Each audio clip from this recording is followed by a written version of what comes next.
Black victims of Americanism are waking up, and they're gaining a new political consciousness, becoming politically mature. And as they develop this political maturity, they're able to see the recent trends in these political elections. Any minority that has a block of votes that stick together is in a strategic position. Either way you go, that's who gets it. You're in a position to determine who go to the White House and who stay in the doghouse. You're the one who has that power.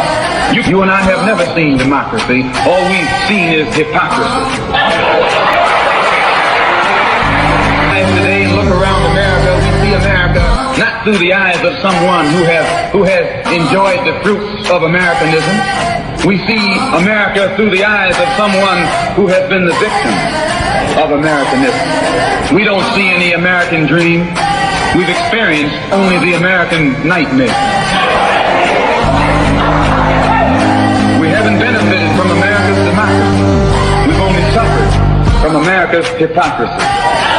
And the generation that's coming up now can see it and are not afraid to say it. This is the People Before Politics show, broadcast every Sunday at 6 p.m. Hosts Damon K. Jones and AJ Woodson bring you the news that impacts our community. Join us for unfiltered, unapologetic coverage of the stories that matter most. Black Westchester Magazine presents The People Before Politics show, the news with the black point of view.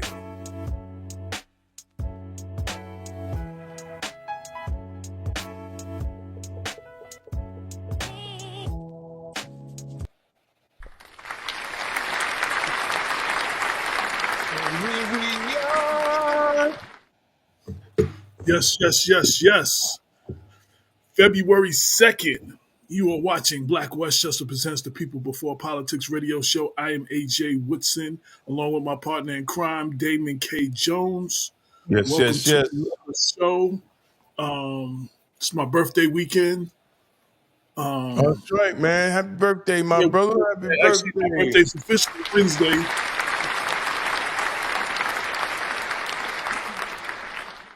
Going to be the big 5'9". Oh, man, that's it. That's it. Big 5'9". Yeah. But this should be a really, really, really big year. So, you know what I mean? I want to give a quick shout out to my man T Money from MTV. MTV Raps. He had me on his podcast. We recorded it yesterday. Should be coming out sometime soon. Really great conversation on hip hop, Long Island hip hop, and the whole nine. And they got a great Damon. Their setup is ridiculous. The studio, I don't know what they pay to use that studio, but that studio is ridiculous. All kinds of cameras. While you're there, you're looking at the screen. You're looking at the 3-4 screens of the. There was 3 of us, so we each had our own screen, and then there was the group shot, and I was just like, you get to see all that. It was great. I was like, that's dope. That's dope. Yeah. So shout out to T Money and the whole crew down there. The T Money Podcast Joint. That's what he calls it. So, that was good. And, with Black History Month and Women's History Month, I'm setting up all my books. Happy Black History Month, everybody. This might be the last Black History Month we're going to celebrate for 4 years, man. Shout out to Kenya Adams, who said, good evening, my good brother. Happy birthday, my brother. Thank you very much. Appreciate you. Yeah. This might be the last Black History Month. Y'all better enjoy it. So it is never more important to celebrate Black history than it is. Y'all need to celebrate it loud and proud. Really celebrate it, not just, really celebrate it. Celebrate, whatever's going on. No, you gotta know. Also, you gotta know our history. You just can't be Black History Month, and you don't even know Black history.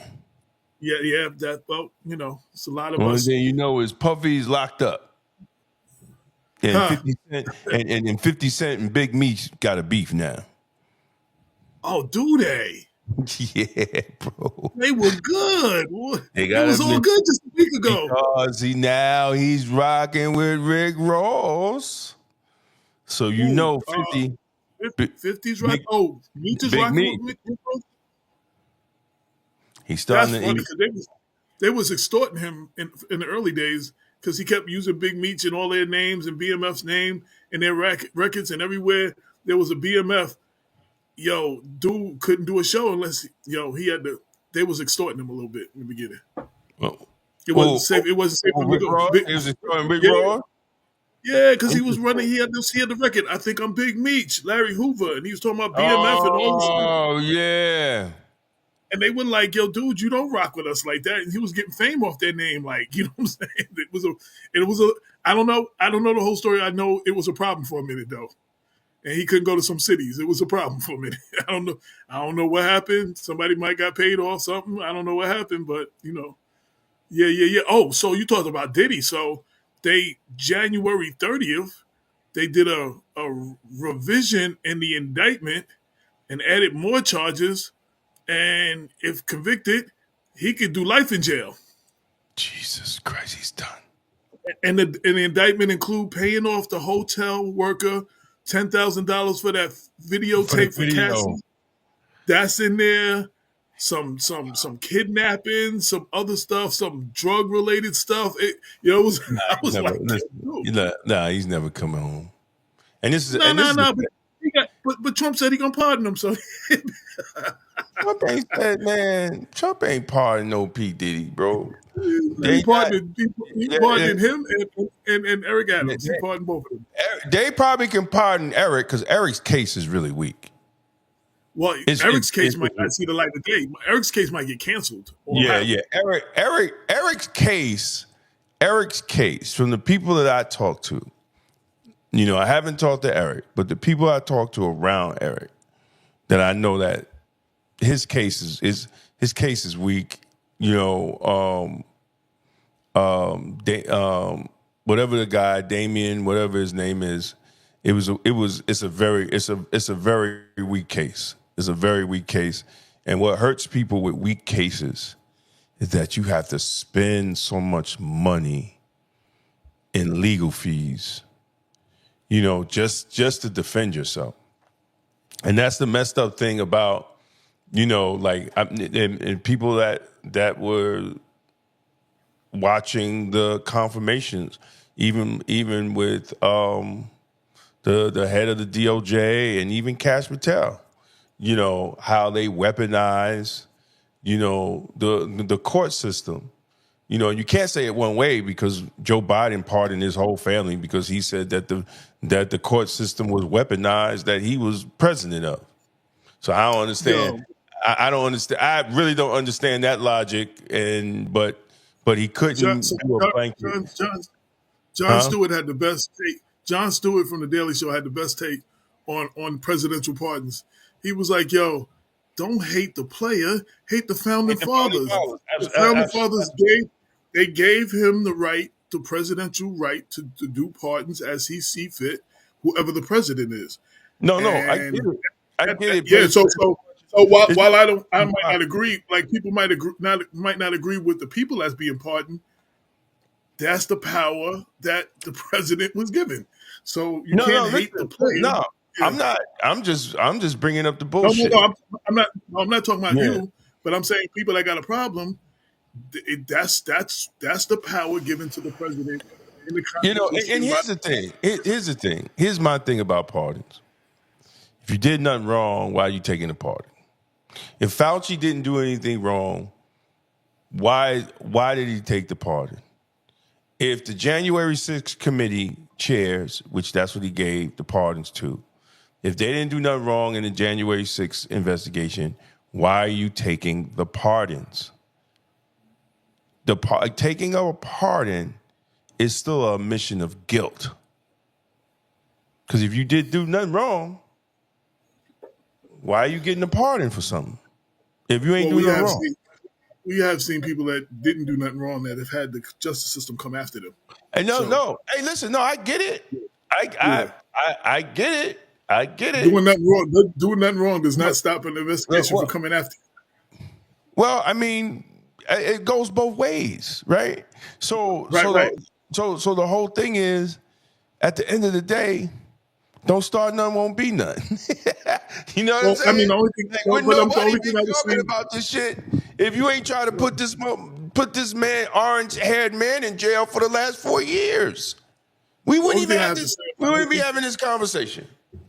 only thing I have to say is like the pardon that Biden, you can't be against pardons and then the pardon he Oh, pardoned that's his just a son bunch of without question, hypocrisy. and he Exactly. pardoned a bunch of people.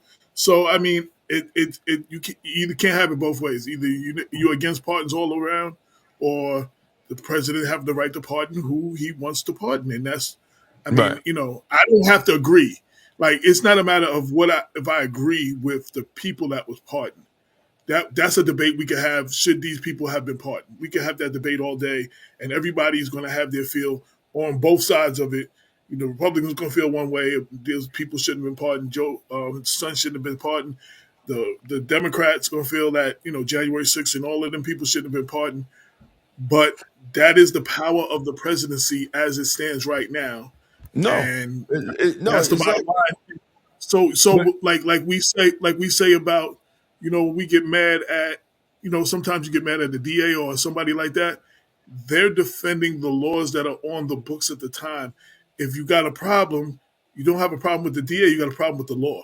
You know what I'm saying? And the law has to be changed. So that's we the DA can use the law against you. yeah yeah yeah yeah. I No mean, no no. I got you. No, I the got you. DA. I got you. My only problem with Joe Biden, you know, and after watching, I didn't get it until I watched Jesse Jackson Jr. was talking about that. It should have been a blanket pardon from the 1994 crime bill with all nonviolent people. I know he pardoned a few people. He pardoned that sister Kimba that wrote the book um,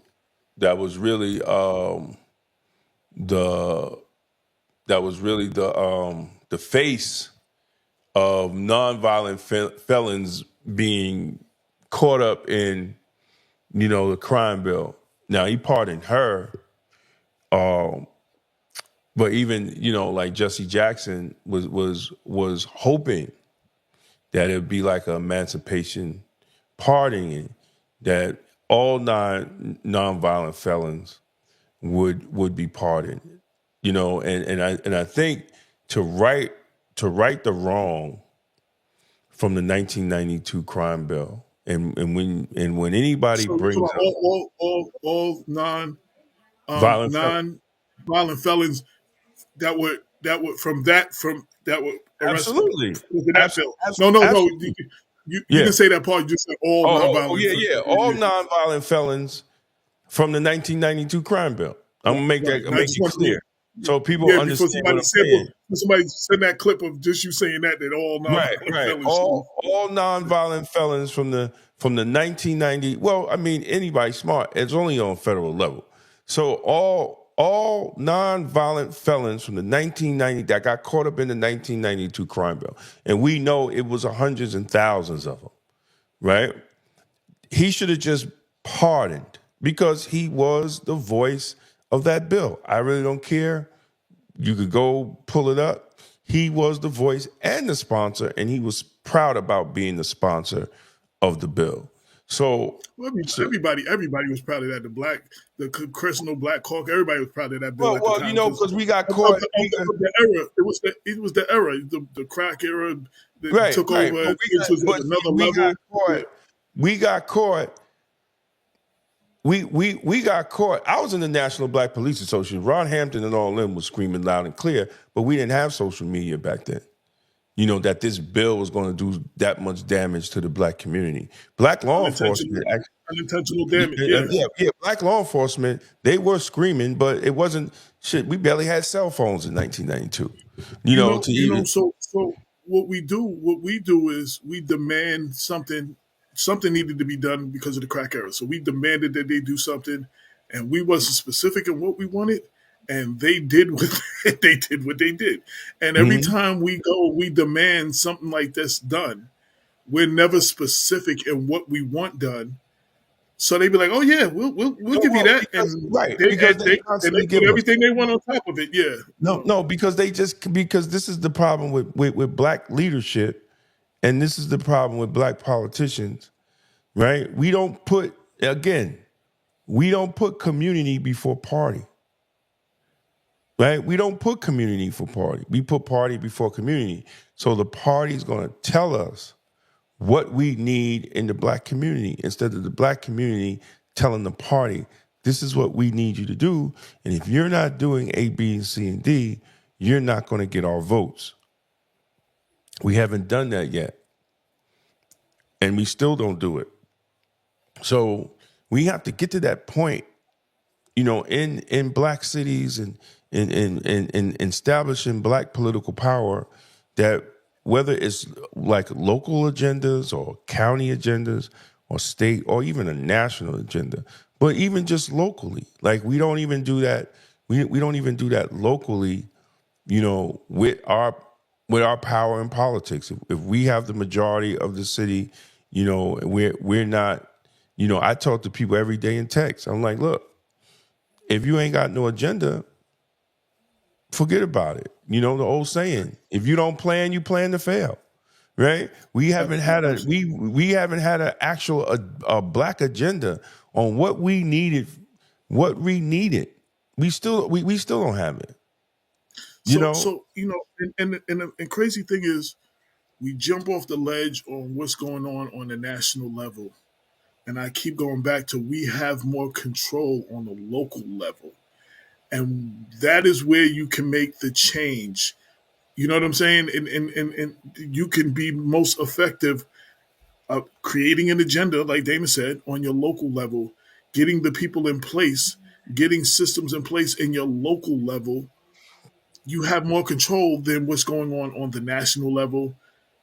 If you can't do it in your municipality, in your city, town, whatever, talking about the county and talking about the state and then talking about the national level, you're not even doing it in where you live. You know what I'm saying? And that's where it has to start first. And then it has to go up. You have to build this locally. And then you go, so after you do your city and your city, town, your municipality, your village, whatever, then you work on your county. You know what I'm saying? You get with other cities like yours and work on your county. And once you can accomplish that, then you can start talking about your state. You know what I'm saying? And then you can have conversation on the national level, but you can't have these conversations if you're not doing it locally. It really doesn't work that way. Like that's where you have the most power.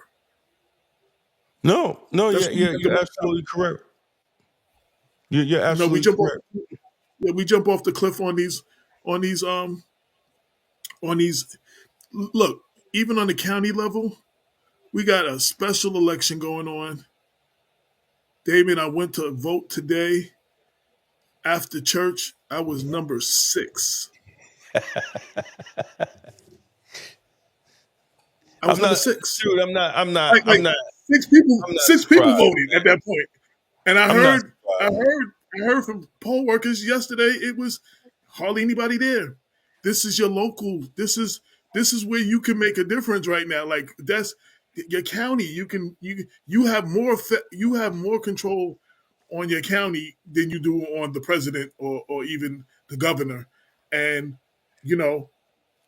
I'm not going to go through the whole thing. Like a lot of people like making history and all that stuff. That's the theme of the campaign. And I'm not even going to preach that to you, because we always say, we got to do the first black this, the first black that. I'm not going to preach that. But we have a special election right now, and that's who is going to run the county for the rest of the year. And the turnout is non-existent right now. I mean, the election is not till Tuesday the 11th. But I'm like, today was day 2 of the, what happened to all the black preachers, the souls to the poll? What happened to that? Like, my church is around the corner from the Dole Center. Like, you know what I'm saying? It should have been like from the church, hit the Dole Center. Like, you know what I'm saying? It's like a block away. It's right there. And vote. Get your vote on. You registered, get your vote on. Go ahead and get your vote on. So I'm just saying, I say that to say all of the things that we're shouting and spouting. Isn't it a primary? This is a primary, right? This is the special election. He's going up against the Republican League. Right, in the special election. And people assume... What if he loses?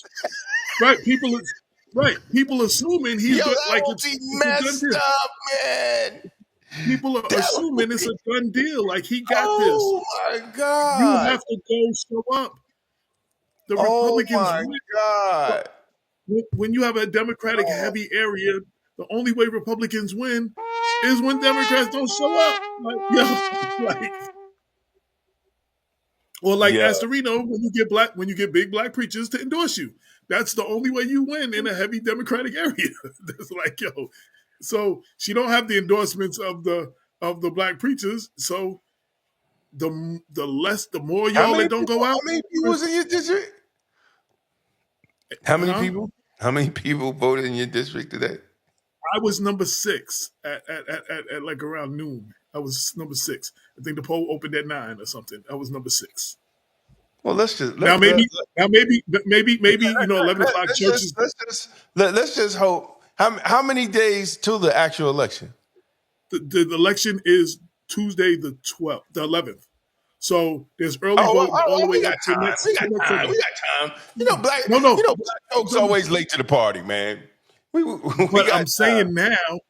I'm saying it now so that people understand Ken has a Republican challenger. It's not just it's a foregone conclusion that he's going to fill the rest of Latimer's term. You got to go vote for him Come if on, that's Ken, what you man. want. Come on, If Ken. that's what you want, We rooting for yeah. you, If Ken. that's but I'm talking to the audience now. If that's what you want, you got to go make that Oh happen. my Y'all got to go God. out in He's like, numbers and yo, it's vote. only 6 people. 6 people. Yeah, when I I was voted number up 6. here on election day, I was shocked because we went right before the polls closed. And I was number 400. I was number But that's election day. 407. That's different too. That's Yeah, election yeah. day and a presidential election. I was number 407. And that was my first time voting up here. Right, but I'm You saying know. again, that was a presidential election, Yeah. and election day, more people vote on election day than do. Like some people just wait and vote on election day. That's a No, big no, deal. this was So election day. right. That's what I'm saying. Yeah, So I yeah, can't compare yeah. that to what I saw today because that was election day Right. of a presidential election. But you need to come out like that, Yo, and just to make it clear. So this is what Ken has to face. Ken is facing a special election on Tuesday, the 11th. And this is the early voting up to that point. If he wins, he will fulfill Latimer's term to December 31st. In June, he has to win the Democratic primary. And there's still no guarantee that there's not somebody going to primary him on that. He has to win that election. And if and he then you wins gotta that run election, another. Then you gotta run then he another got to election in run again in November. November against a Republican candidate. And I'm told that there will definitely be, even if it's not her, there's definitely going to be a Republican candidate. So he has to win 3 elections. Just for the Republicans to save face, they gotta run somebody. It'll be stupid for them not to run Well, somebody I mean, in, I in, can't. in a year that they have a Republican president. Right. I have no independent corroboration, but from what I'm told, I don't know if it's going to be the lady who's running now in the special election. Special election, anybody can run. Then you have the Democratic primary. It's just Democrats, and then November, you have the winner of Right. the Democratic Republican primaries. But in this, but yo, I'm told that it may not be her, but the Republicans are looking at 1 or 2 people that they're going to put up for the November race. So Yeah, we it shall should be see. it's going to be a very interesting. And then Mount Vernon, you got a school board election somewhere in March, and then you got the Democratic primary where you got 3 city council seats, a controller seat, When is um, the the governance? judge. The governor. Is that this year? That's not this year. I don't think. I have to. We need to look that up. We need to look that up. Anybody who's listening, when is the governor election? New York State. So anyway, so in Melbourne, you got 3 city council seats. You have a controller election. He's running unopposed so far. You have your, I guess you have your county legislators running because I think they every 2 years. I think they run this year, and then again you have the county exec race, the Democratic primary for that. Um, New York State. You looking it up? Governor election. Oops. Yeah. 2026. Oh, 2026. Yeah. Yeah, because she just won. She's like she got to be like in her second year or something right now. Like, yeah, second or third, maybe the beginning of the third year. But Hey, yeah, Instagram. I'm sorry, man. Instagram keeps freezing, man. What is going on? I might, yeah, man. We might have to go back. We might have to go back to the other program because Instagram are always freezing. hmm. So everybody, we are simulcasting live on Facebook, Damon's page, my page, the People Before Politics radio page, on LinkedIn, the Black Westchester page and Damon K. Jones page, on YouTube, on Black Westchester YouTube, on Twitter, Black Westchester Twitter, and Damon K. Jones Twitter. And obviously, we're having issues with Instagram, but those are the different places you can watch the show. If you're watching on our YouTube channel, make sure you subscribe and share and leave comments on maybe plenty of comments, plenty of comments. Um, so that's what's going on. Yeah, so that's the election. There was something else that just came up. I wanted to bring up, but I forgot. It's been a crazy couple of days. I don't remember. I All don't right. remember. Well, we're gonna jump over, man. This week. Just one last thing. I don't know. We're gonna have a sports segment. The thing that has the NBA going crazy right now is the trade between the Lakers and the Dallas Mavericks, where the Lakers traded Anthony Davis and the Mavericks trade Luka Doncic, whatever his name, Doncic. Luka for no, these are really those are main players on both teams, and it's like this is a really big deal if you follow the NBA. This is like one of the biggest trades ever in the history of the NBA. This whole trade thing, and it caught everybody off guard. Like AD was like he was the you know LeBron's the old man. AD was running the team. It was AD's team. Like and you just got rid of Yeah, him. But that's what I was about to say. I'm like, dude, like, wasn't he like right up there with yeah, LeBron on the team? well, he was running the team. The team was running through him. I mean, LeBron's the old man. LeBron's not the I main hope, person. I hope And LeBron Luca ain't trying to be and the coach. Luca and Luca was a beast on Dallas. And I don't know. They went to they won a championship with him, and they went to the finals and everything. I don't know how you. I don't know. No. I'm not sure why you made this trade, but anyway, that's the big talk right now in NBA circles. Everybody's bugging out. The trade deadline is the 6th, which is Wednesday. So we're going to see some more crazy stuff before it's over. Go I don't ahead. know, man. I think from a business standpoint, they've given LeBron too much power. Well, And the whole thing with his yeah, son is exactly. unfair.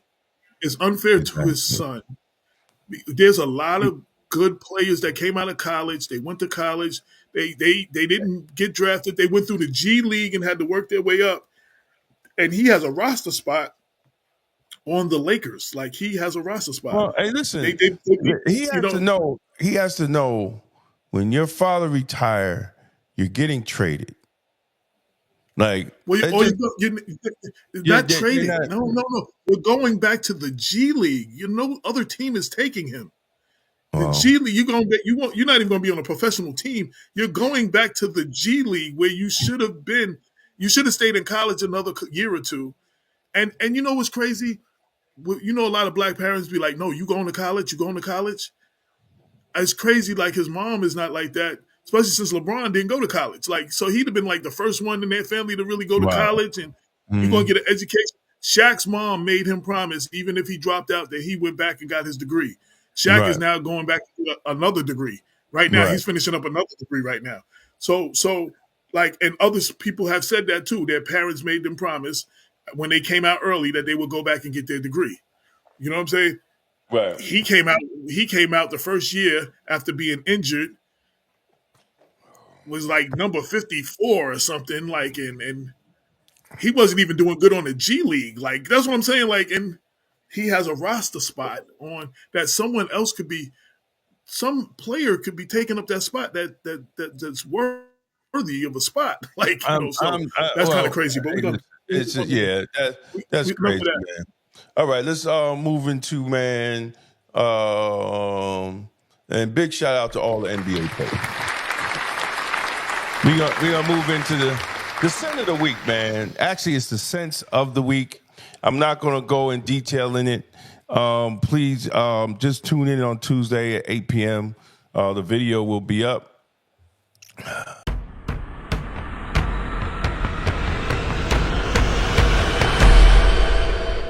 It's the scent of the week, everybody. It's the scent of the week. And we try to give reviews of some nice colognes and perfumes that ain't gonna break your bank. You can smell like $1 million and still have $1 million in the bank. And this time, y'all, I got two. I got two. It's called Dumont Nitro, and as you can see, one is red and one is white, and that's the actual name. So the red, I'm just gonna go real quick. The red is like a mixture of Baccarat 540 and Creed Aventus. It's strong. This joint here is strong and it smells real good. If y'all ever smelled Creed Aventus and if you ever smelled Baccarat 540, just think about Creed Aventus with a little undertone of Baccarat 540. It's a very strong cologne. It could stay on your skin at least 7 to 8 hours, depending on your skin chemistry, maybe 10 hours. It will stay on your clothes to the next day. Straight music. So this is a beast. This is definitely a beast. It's good for all year round. You know, even in the winter. It's a nice date night out, fellas. This is a nice date night joint. Netflix and chill. This is definitely good. And the link will be in the description of the video. And you can get this right. You can get these on Amazon, like and have them in your house in 2 days. And this is a white. Now I took the white down to I went to Vegas, and I got the white in the mail the day before I left for Vegas. So I rocked this for 4 days straight, and this is a very good cologne. It's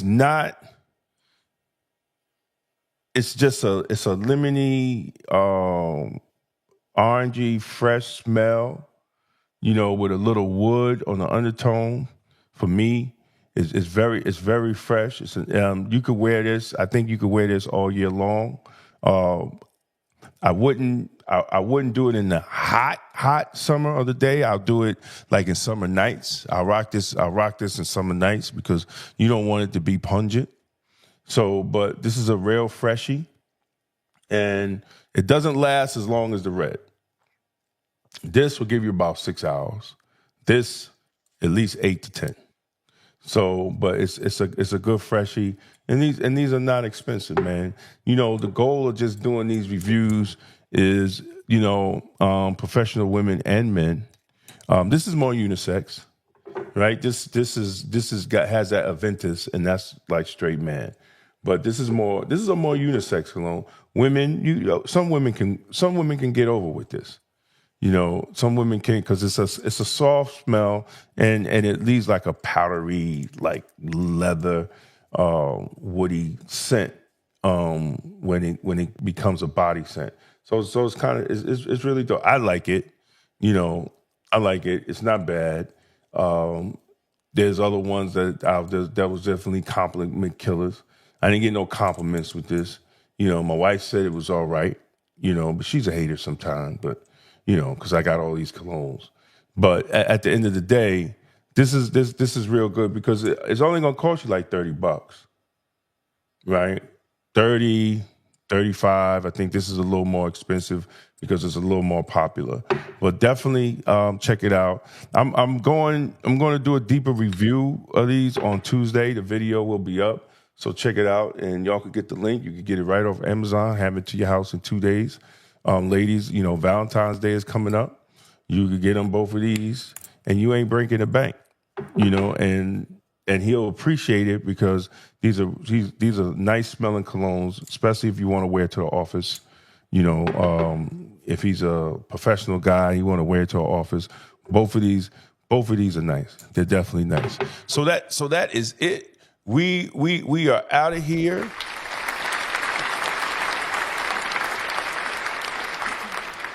And we talked about we talked about entertainment. So we're back, but I just want to address a quick issue.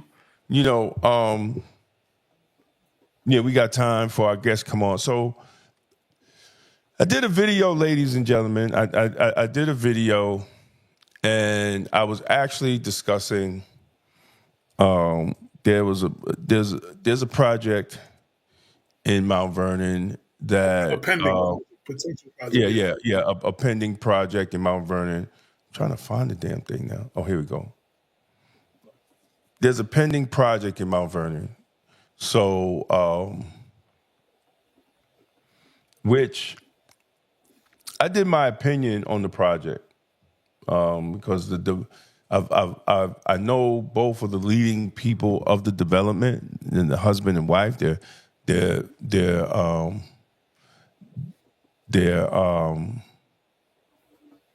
Mount Vernon residents. They're taxpayers of Mount Vernon, and they've been doing a lot of great work in the Mount Vernon community. So they want to. They're trying to extend their work. Take that out. They're trying to. They're trying to extend their work and what they do in the community. Hey, who's that guy? Who's that guy? I know that guy.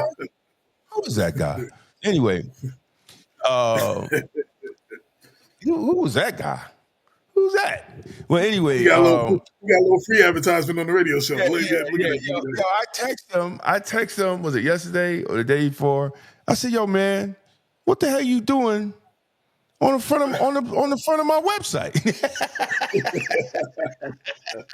How did you get there?" So anyway, so I did this article on the past and the future about the Y, the old Y MCA in Mount Vernon. It's been closed for what? Jesus Christ, 15 years or maybe more, right? We've had Black Westchester for 10 years, going on 11 years this year, and it was closed a couple of years before that, so at least 12, 15. Yeah. Let's say 12, between 12 and 13 years, and it's just an eyesore at this point. And as I said, there's a couple in Mount Vernon who have been doing all type of great community programs for the kids, and they've been putting proposals and going through hoops and trying to get the property of the Y, and I think the Parking Y lot next to it and the property behind it. And I think the property behind it, yeah, to build this building that you see here, the past and the future. So, so the goal, the actual goal is to, build a building and put, hey, peace, brother, how you doing?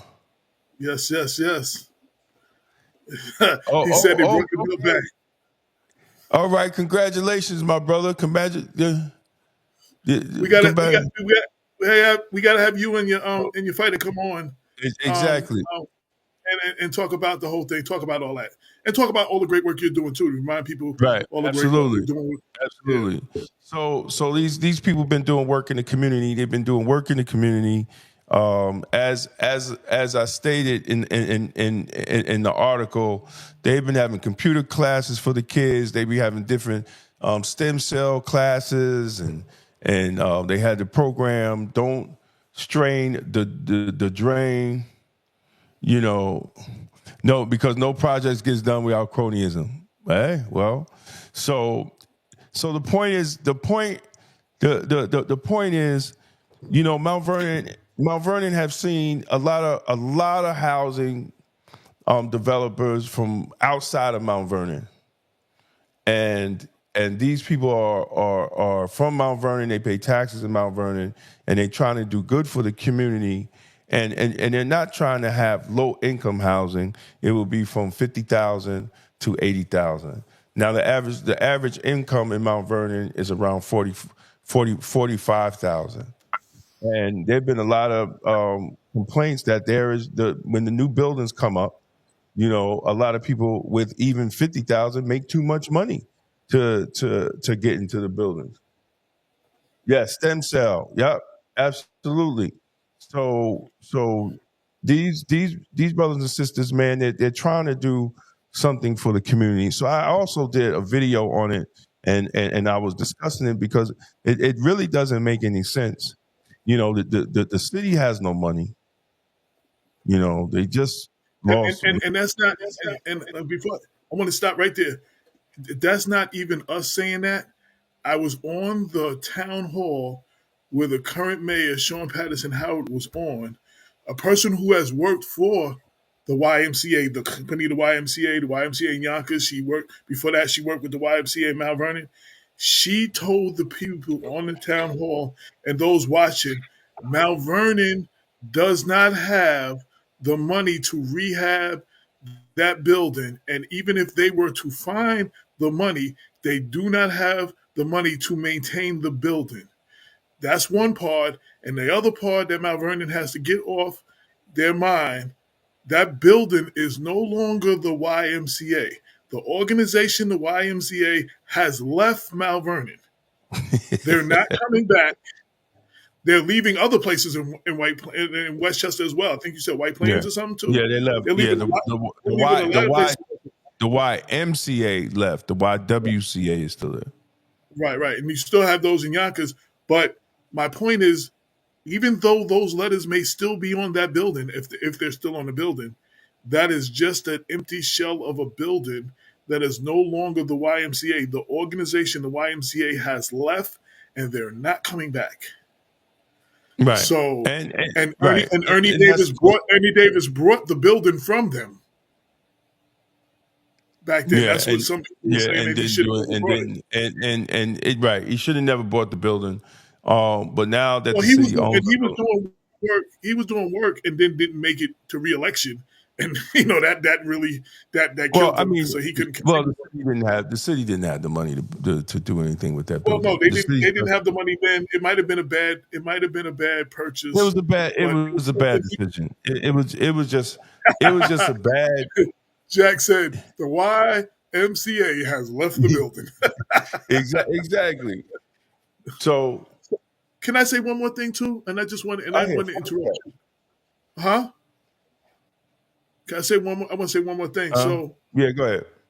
What I saw the town halls that were done, and what bothered me. Now I think anybody coming into Mount Vernon, anybody getting ready to do any kind of development for Mount Vernon, there should be questions from the community, and the community should ask questions and have their questions answered. My problem wasn't that these black developers would ask questions. My problem was these black developers will ask questions that has never been asked of any of the white developers who come through here and get pilots, right, and do not have the best interest in heart. They just want to throw up a building, and they tell you like the building that Nas lives in, and building on the other one on McQuestion Parkway. Where they say is going to be market rate rent, and then when they can't rent it, then it's a bunch of Section 8 in there, and you came in there paying market rate thinking it was going to be a market rate building, but it seemed like he got a little visitor. Yeah, he got a little visitor. Everybody. He got a little visitor. So Hey, so so everybody. these developers come in and we don't question them and we give them carte blanche to do whatever they want. And you have a black developer, not just a black developer, but a black developer who are Mount Vernon residents, who, like you said, are pay taxes in Mount Vernon and the whole nine. And we holding them to a higher standard and asking questions we have never asked of any white developers. I mean, you know what I'm saying? Like I got a problem with I went through the project, I went through the paper. I have questioned the developers. I've had extensive interviews with them. Some of their programs are good for the community. Right. I'm going to find a video and I'm going to share it on Black Westchester because I'm not going to rehash the whole thing, and All so right, y'all man. can You ready see to get down? the things No. they talked about. So y'all can see the things they talked about, but it benefits the community. And there was services for the community involved in this project. And this project, they've been trying to do this project for what, 5 years, 8 years Ernie. now, or whatever it's Ernie. Since Ernie. right. You So know, it's just like we do the same thing we do with black business. We are harder on our businesses than we are. I used this example one day, Dave. If there was a white deli and a black deli, right? And you went to the white deli and you got a bag of potato chips, and the potato chips had a hole in it and was opened a little bit, you would go back into that white store. You would ask that white man or woman, "Hey, my bag of chips had a hole in it. Can I get a new bag?" You go into the black deli, and the same thing, you want to tell everybody, "Oh, don't go in there. This stuff is stale. They got holes in this." You know, that's what we do. But you wouldn't do that in the white store. So this yo, is let me this is tell you. how we behave amongst ourselves and what we do to ourselves, and we are our own worst enemies. And then Well, you we can't get don't we mad don't if stick you're not. together. Wait, let me finish this. If you're not going to support a local black developer from your community, you can't get mad when other people come through and do whatever they do, and it doesn't benefit your community, and they get pilots, and they don't pay their proper taxes, and they take advantage of the city. You didn't support the ones that look like you, who had a good package. I don't, because everybody that look like us don't need to be supported, but they had a good program, a good presentation, and what they were offering, from what I saw and from my interviews, was very good for the city. Right. And so we have not given the scrutiny, like this kind of scrutiny, to none of these white developers, and Never. that's a problem. And I'm talking about But not just the public, but I'm talking about our black elected officials as well too. Didn't put these white developers in the same scrutiny and same red tape. So that's my problem. If we should step up for our community, but we need to do it to everybody and not let anybody come through here, whatever. And when you got one that shows you that they trying to do something for the community, you support it. So, and you don't say stuff like, "Oh, we're going to lose our why." You don't have a why. yeah, you know, and there's no why coming back in the city. The And the city, people that the city, people that the work city there, they barely said, got money. The city barely got money to pay their goddamn employees. They not opening up a why. They're not opening up anything. So people need to let it go. But when you have a black company that wants to do something for the community, wants to give programs for the community, a place that your children can go after school and learn something, it's always it's always the clown show.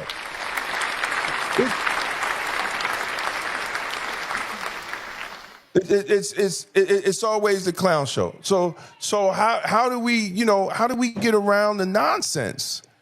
And then it's always an excuse why we can't get it done. But you see all these white developers just building left and right, just building left and right in Mount Vernon. you are absolutely right. Enough is enough. You are absolutely right. Uh, That's said. Enough is enough, man. Like we are always our worst enemy. We are always the one that's doing each other wrong. We're always adult gang banging. That's what we're doing. Adult gang banging. And I say that to get to this point. So this morning I get a call from Nas Duncan. Shout out to And Nas. Big shout out to my sister Nas.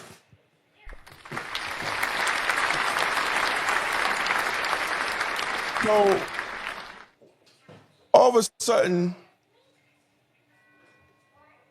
sudden, she tells me, according to Nas, that Kristen McDonough put my video on my article or a screenshot of me. I don't even know what he did, of me talking about this project. And Chris McDonough is, I think he's on the IDA board, and he's a school board trustee. And firstly, one thing, and whoever knows Chris McDonough that's watching, please, you can tell him to watch this video. If you tell another lie about me, Chris McDonough, I will sue you for defamation of character and take your house. I am not on nobody's payroll. I am not getting a check from nobody to give my opinion. Clearly, you don't know who I am, but you're going to get to know me very well. For you to say that I'm getting paid for giving an opinion on the upliftment of the South Side of Mount Vernon, a black community, whether you like it or not, where people that make $50,000 to $80,000 need a decent building to stay, and they're giving back to the community where kids are benefiting. Kids, seniors. There was services for seniors. But the question is, Mr. McDonough, where have you been with all these other buildings since you're on the IDA? They've been approving other projects under you. So what have you done? You need to worry about getting your school system together. It's a mess. It's a mess. You need to step down from the IDA and focus on being a school board member and get your school system together, so you can teach our children, so people don't have to pay $30,000 to send their child to a charter school or a private school because the school system is a mess. That's what you need to focus on. You're doing too much. And you're talking lies. So I have to correct you on this show, and I really don't care. If you want to come on the show and talk about it, you could contact Black Westchester. I think you've been on the show before. Yes, he has. Yeah, so you could come back on, and we can have an actual conversation. Because I don't think I was here when you was on the show. I don't think I was on the show when he was on. But I'm telling you, for you to make that post and then take it down, because I have too many people told me that you made the post, and they're credible people. So I just really wanted to address that.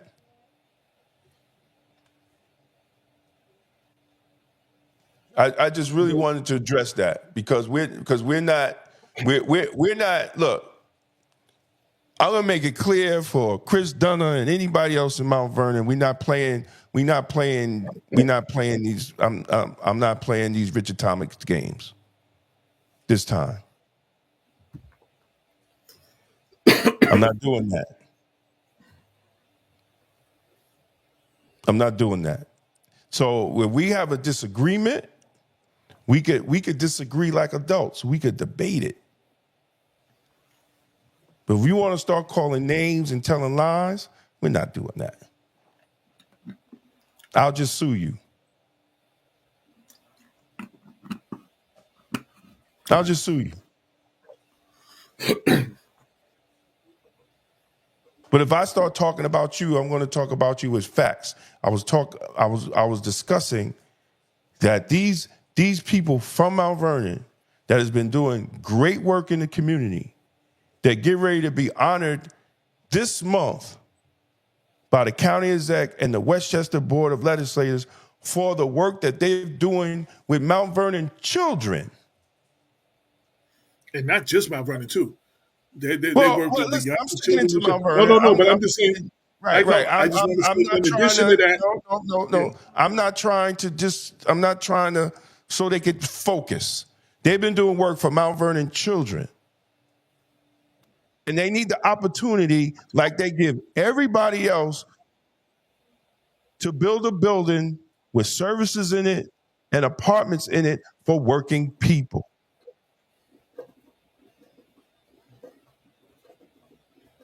The city needs the money. Well, y'all got $5 left in the account. The city needs the money. because the Y right now is not bringing you anything. The Y's not bringing you no money. You're gonna It might get might money, be costing you. It might be right? And you're costing. gonna. Well, it is cost. Well, I don't know what it's costing. They haven't done anything to it. But the whole thing is the city needs the money. And then you got programs that the city don't even have to put money up for. And established programs that are getting awards and getting recognition, that will have a home in the city on the south side, so them young kids can have a place to go. How about that? When do we start thinking about the children and stop this adult gangbanging BS?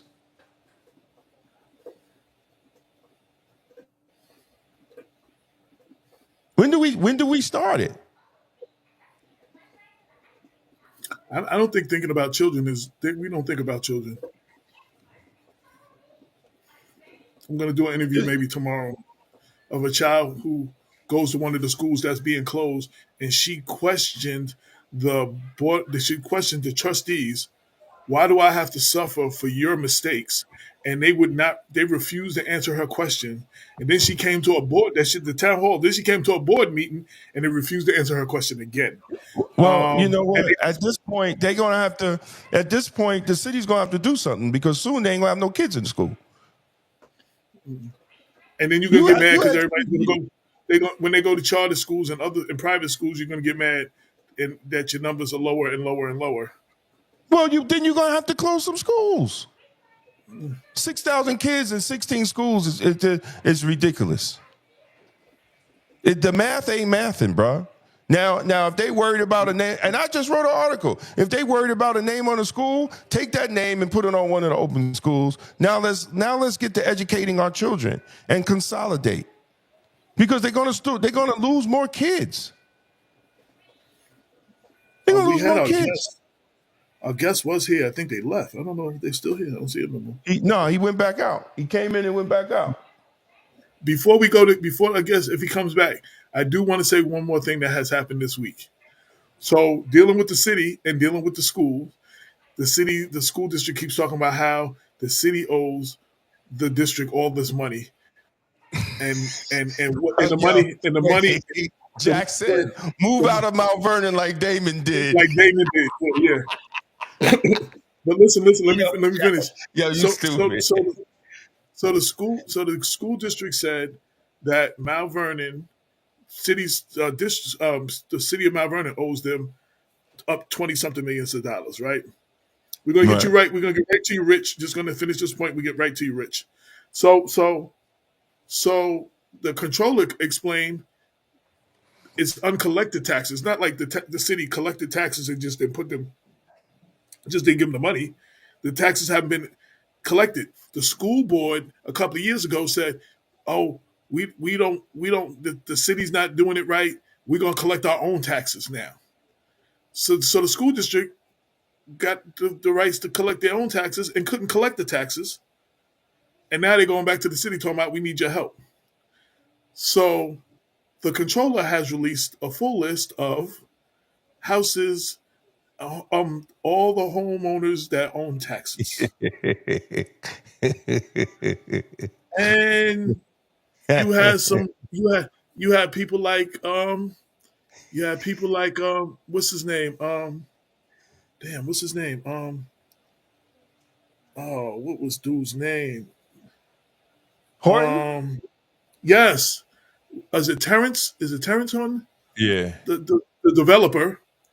Marcus Griffin? Wait. But Terrence Horton combined owed $308,000, and that's just the taxes owed, that's not the interest. Then there's another column that was interest. I think Marcus Griffin was on the list, and several other key players, people in this community.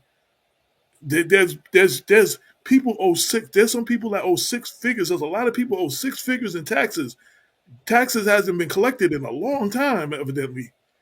But now their names are all out there because their list has been released.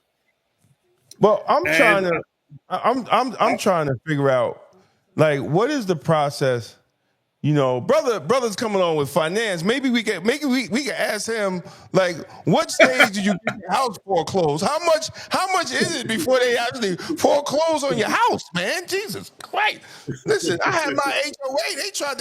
They tried to send me all type of legal notices for a couple of thousand. And you got people owing $300,000 in taxes? yeah, And then, yo, let's bring the brother in. Hold on. Welcome, my brother, Rich Holley. Welcome, my brother. What's happening, man?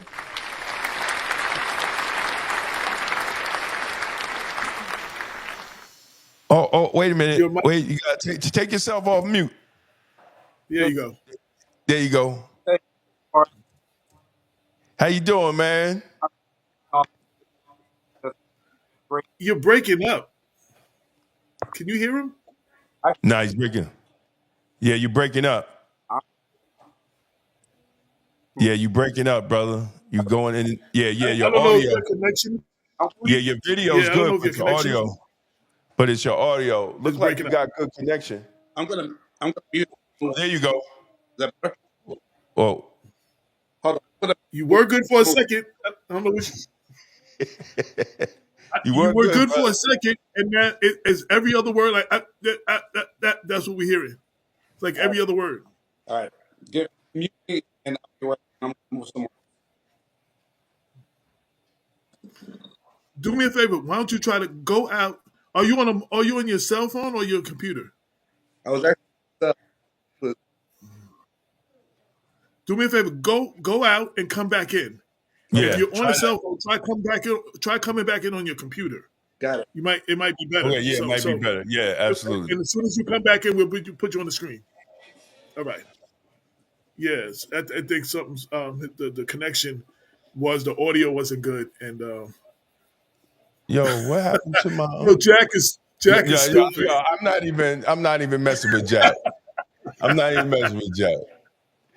even messing with Jack. Man. Wait, But you heard what he said though? He said HLA is more powerful than the no, mob. then the mom. Listen, man, I will never mess with the HOA ever again, man.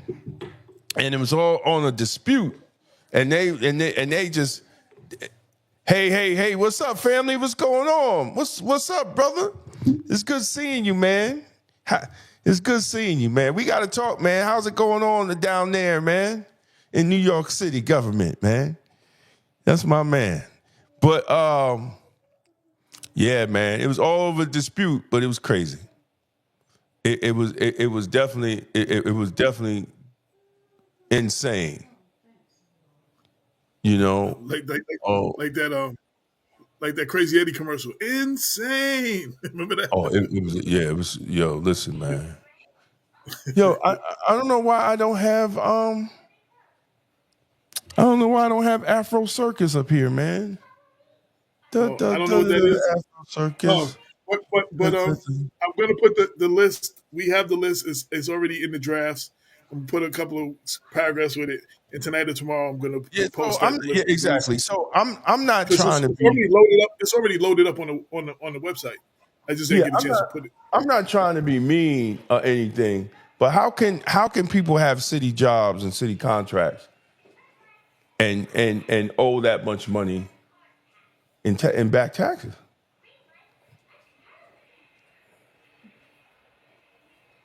Somebody has to answer the question. You know, I mean, this is a level of accountability that must start in Mount Vernon for Mount Vernon to get right side up. And you can't always say that you're going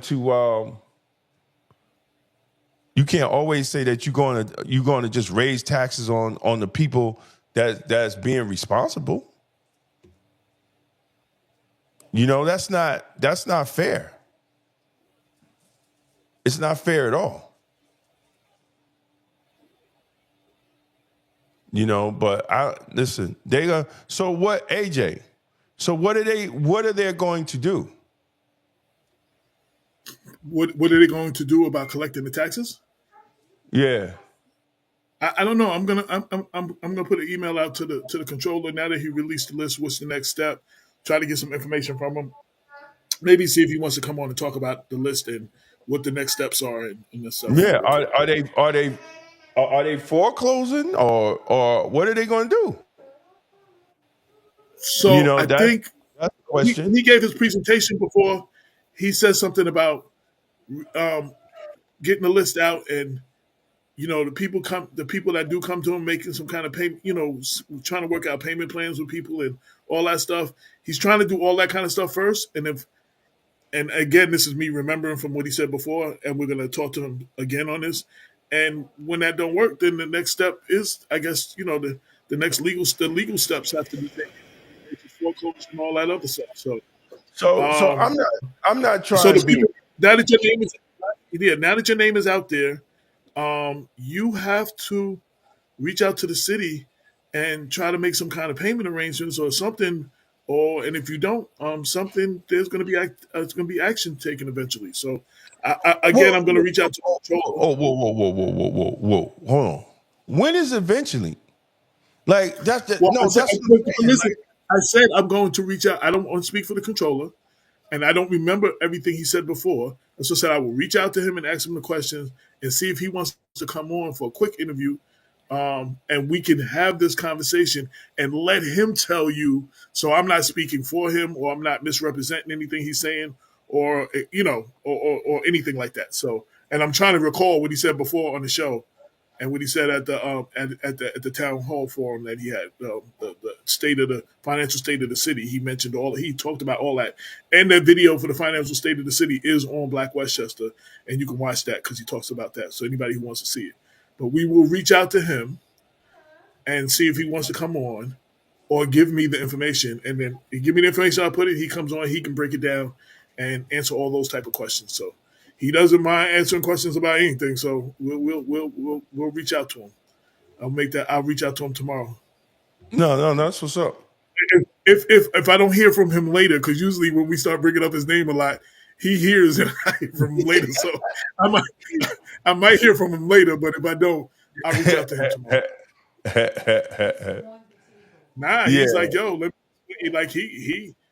yo, the one thing, like him or not, I'm not playing politics and all that other stuff. Like him or not, he doesn't run from the conversation and he will address the situation. So, um, No, that's what's up.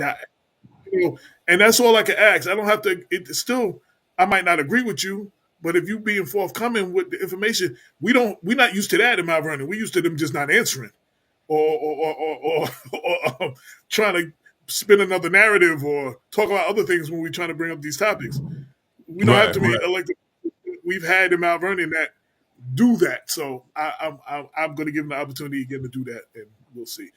See, our brother's back. Can you? Let me bring him back in. Hold on a second. I'll let you do what you do. I gotta. All right, let me take that out. Yeah. So if anybody just watching for the first time, anybody who's just tuning in, you are watching Black Westchester Presents the People Before Politics radio show. So 10-year, we just celebrated our 10-year anniversary. We've been giving you real talk for the community since 2014. Shout to DJ Cruz. We started in the studio in Yonkers up until COVID, and we've been doing this like this ever since. So welcome for all those new people that are watching. Rich, I don't know if you were able to do it. You can find the show on my page or Damon's page and share it onto your page. So those people who follow you, they can just see directly on your page. And that might be quickest way than sending them to a whole bunch of pages and stuff. But we're live on Facebook, on 3 Facebook pages. It's 2 LinkedIn pages, YouTube page, and 2 Twitter accounts. So We're simulcasting live right now. Let me get a mic check from you, my brother. Make sure you're good. I got you loud and clear, homie. There Yep. you go. There you go. We can hear you, brother. We can hear you. It's Yo, AT&T. AT&T. I It want to is what I it is. want to say I want to say thank you for your patience. As you see, Damon controlling all of this.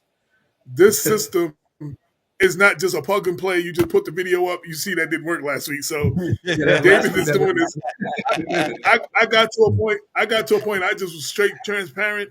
I do not know how to run this program. Damon's in Vegas. He said he would be on the show, but I should have known better. He's in Vegas, so you know what I'm saying. So, but you were patient with me last week, and you came back to this week. So, Nah, man, thank you introduce for your, that. introduce yourself to the people, and tell them who you are, what you do, and I know you have a book, as I believe, out, and we want to get into that too. Well, AJ, I appreciate you having me on the show. My name is Rich Holley. I am a quick backstory. I'm a retired Navy air traffic controller, over 21 years air traffic control. I was Well, a we could talk finance. about that I too. was gonna say, Yeah, we're gonna have you on another show just that's about another that. But show. Trust me. Exactly. I've been doing that for the past couple of days. Just I'm retired, but it's still in your blood. So I'm like, okay, what's the deal? So yeah, Right. but within those 21 years of being in the military, I was the command financial specialist in the Navy for over 15 years. From that point on, I got out. I went to Mass Mutual, was a financial specialist for a while. Worked with the guys that make $10 an hour to the guys that make 30, 40 million. I Mhm. realized one thing: if you never had a habit of saving money, you'll never have any money. And that's what led me to actually really doing what I'm doing now. And God woke me up in the morning, and now I teach children the value of saving money Great. Great. from kindergarten to fifth grade. And because they get money in their hands at that time, parents, Mhm. grandparents, a dollar here, a quarter here, it all adds up. But if you create a habit of saving in their while they're young, you won't have to worry about it as they get older as much. Right, right, right, right. No, you're absolutely right, man. You're absolutely right.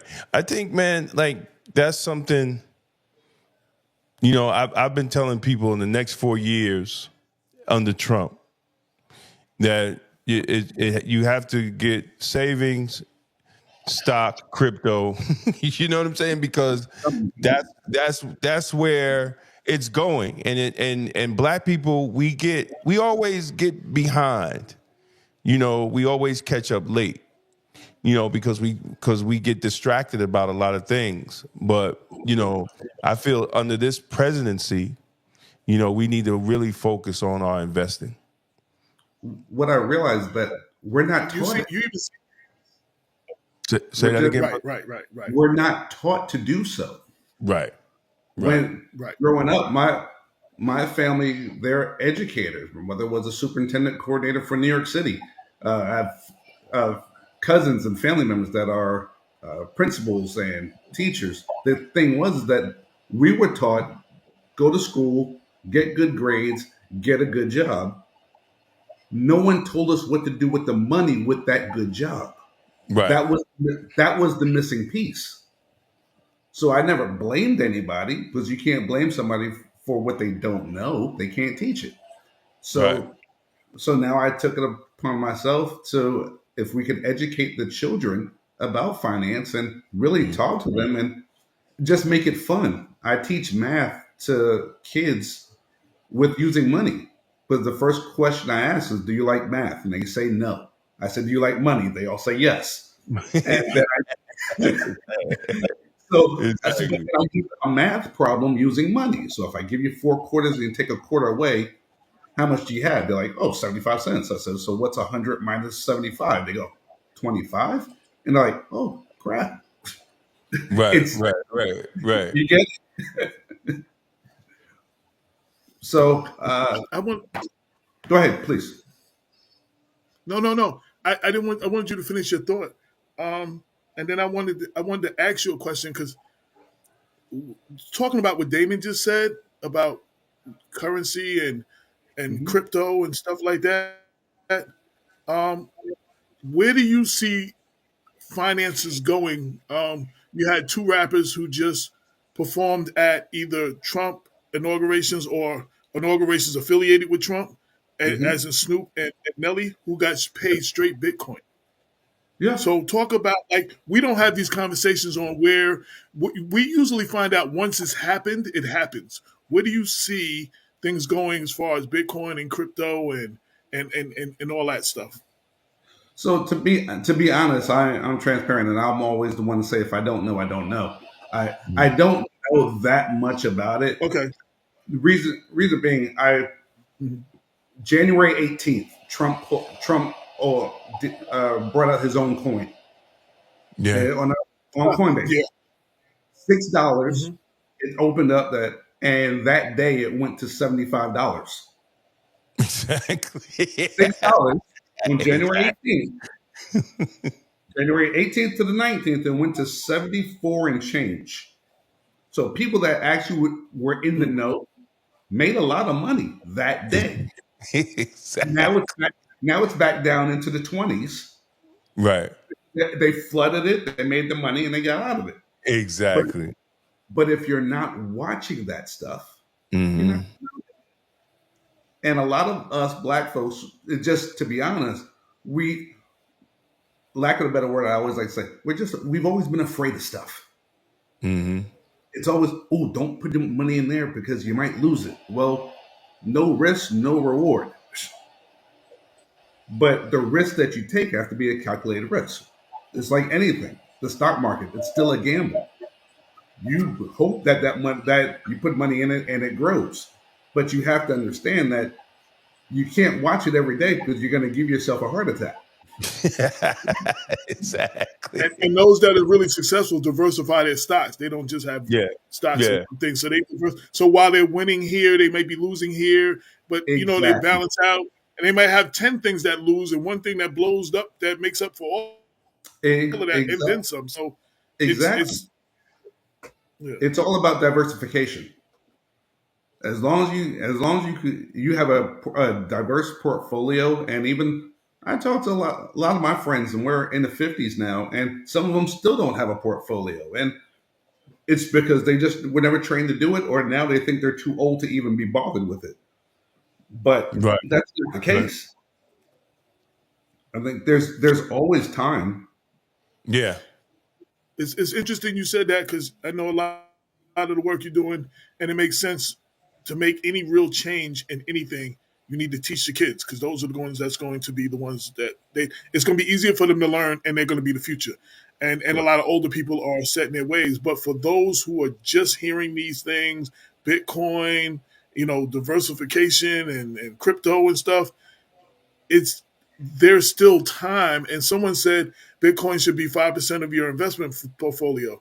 I don't know if that's what it is, but you know that seems like something safe. Like you don't Right. you still do all other things you're doing, but you might as well put your at least it's not too late to put your toe into it. I think we lost the brother. Yeah, it says offline.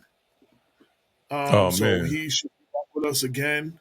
That's what happens. That's the one thing that is negative from being in the studio. The person is right there. Like you know what I'm saying? Like they Yeah. can't Yeah. disappear. The person is right there. Yeah. Well, if he comes back, he comes Yeah. back. You We, know. we we need to have more of these kind of conversations in our community. Shout to Rashad Bilal, who used to come on early on and used to do that with the early days of Black Westchester. He used to write articles and used to come on the show once a month and break these things down for our community. And you seen he flipped the script, got with his partner, and now he's earned your leisure and he's doing it on a whole nother level. But Hmm. my point is we need to have these conversations in our communities. I don't know where you left off. Oh, put them back on the screen. I don't know where Yeah. you left off, but I want you to continue what you were saying when you broke up. So just as far, I guess we were at diversifying a portfolio. And older people getting into like not being too late, and Right. that's where we were. So I, I was in Uniondale uh, back in October, and I did a speaking engagement uh, for a group, and the age group was honestly between about 25 to about 75, 80 years old. And I brought up, it's called it's a journal. It's spend some, save some, a financial guide to wellness. Mm. So instead of writing a thick financial book that some people don't read nor understand, and it could be over people's head, I wrote a journal format of 25 pages of saving tactics and things that you can do. At the end of that, the deacon, I think he was around about, he had to be about 70 something years old. He came up to me the next day and he said, Rich, I really appreciate what you did, because typically the money that I have, I always ended up spending it. I don't think I have as much money as I do. He turned around. We did a 50, 30, 20 spend savings plan. And when he did that, he realized, Rich, I really do have more money than I thought. And he's 70 years old. So for me, that means, okay, this works. It makes sense. And now he feels better, so he can actually go on vacations. Real He quick, can actually do it. explain the 50, 30, 20 spin. Sure. So people understand that. I don't want to lose the listeners, man. Right, gotcha, understood. So I always do 20% to savings, and that's just me. That has nothing to do with your 401k, whatever you get from your job. That's not what I'm talking about. I'm talking about your liquid money. So I pay tithes to my church. So I pay 10% to church, and then I pay myself 10%. That's my 20. 30% is once, but I put that to the side. Then I go to 50% of my income would actually go to your actual bills, your mortgage, your utilities, your fixed expenses, as well as utility, that fluctuates a little bit here and there. Mm-hmm. From that point on, typically you have about 30% left. The best thing in the world is that you're not going to spend 30% on once every single month. So since you're not going to spend 30% on your wants every single month, you can take a portion of that money and then that goes into your savings. So now you're not just saving 20%, you may be saving 25, maybe 30, the extra money. But every dollar has to be accounted for.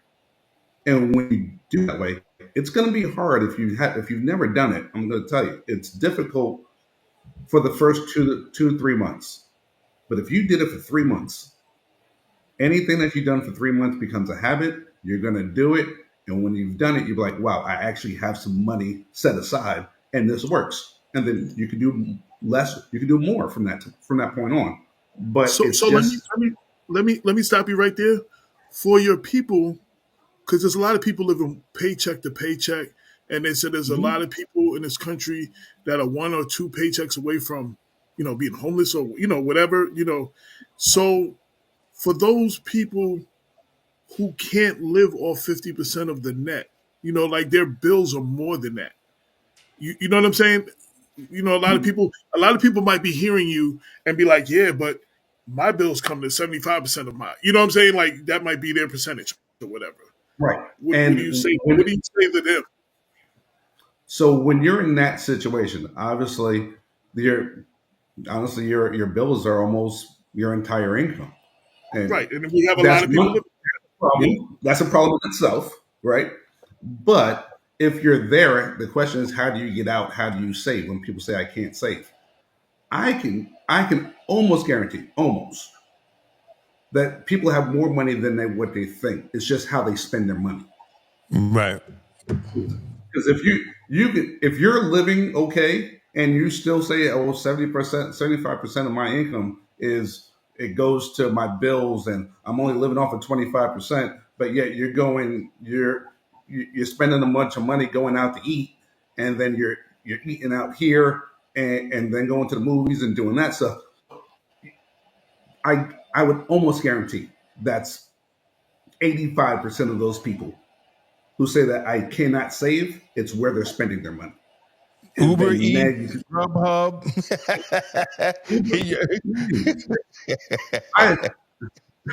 I literally had to check myself a couple of months ago because I'm like, man, I spent almost $100 just on delivery fees. Exactly. Exactly. But I noticed that I had to today. catch myself. Yep. I had to Yep. catch myself, even though I have it. I could have put that $100 elsewhere. I could have saved that. Exactly. I could have got in my Exactly. car, drove down the street, got my food, and saved that $10 delivery fee. Exactly. Exactly. It's a So, Exactly. it's a mindset of so what we do. absolutely. So, we had another question from the audience. Cookie Alexander Campbell said, "Mr. Holley, do you speak to nonprofits? I run the WIOA, state run for schools and I guess out of school youth, 16 to 24." I do. So that's where this this pamphlet comes into play. Financial wellness. Nice. It's a spend some, save some financial wellness guide, and I say Where use can it. people get that? Where can they get that? It's on richaholly.com. Okay. That's the website, richaholly.com. You can go there. They're dollars. I autograph them still. But I will let you know that I've been self-published for about 2.5 years, and I just recently got a publishing deal. So Really. God um, bless, man. Yeah, man. That's what's up. We gotta give I yeah. just I just signed Say that. contracts Say last week. that again. Can you So repeat that? so what I was actually going to your website to order your book. So whatever you just said, that he said, congratulations. Can you repeat it because I missed it? no worries. I was saying I've been self-published for just about 2.5 years. And Mhm. last week I just signed contracts, and I am officially published now by a publisher. Leave the Oh, That's name okay. out for the moment. yeah, that's great. Uh, You give another but I- round of applause for that, brother. Oh, my so bad. I will.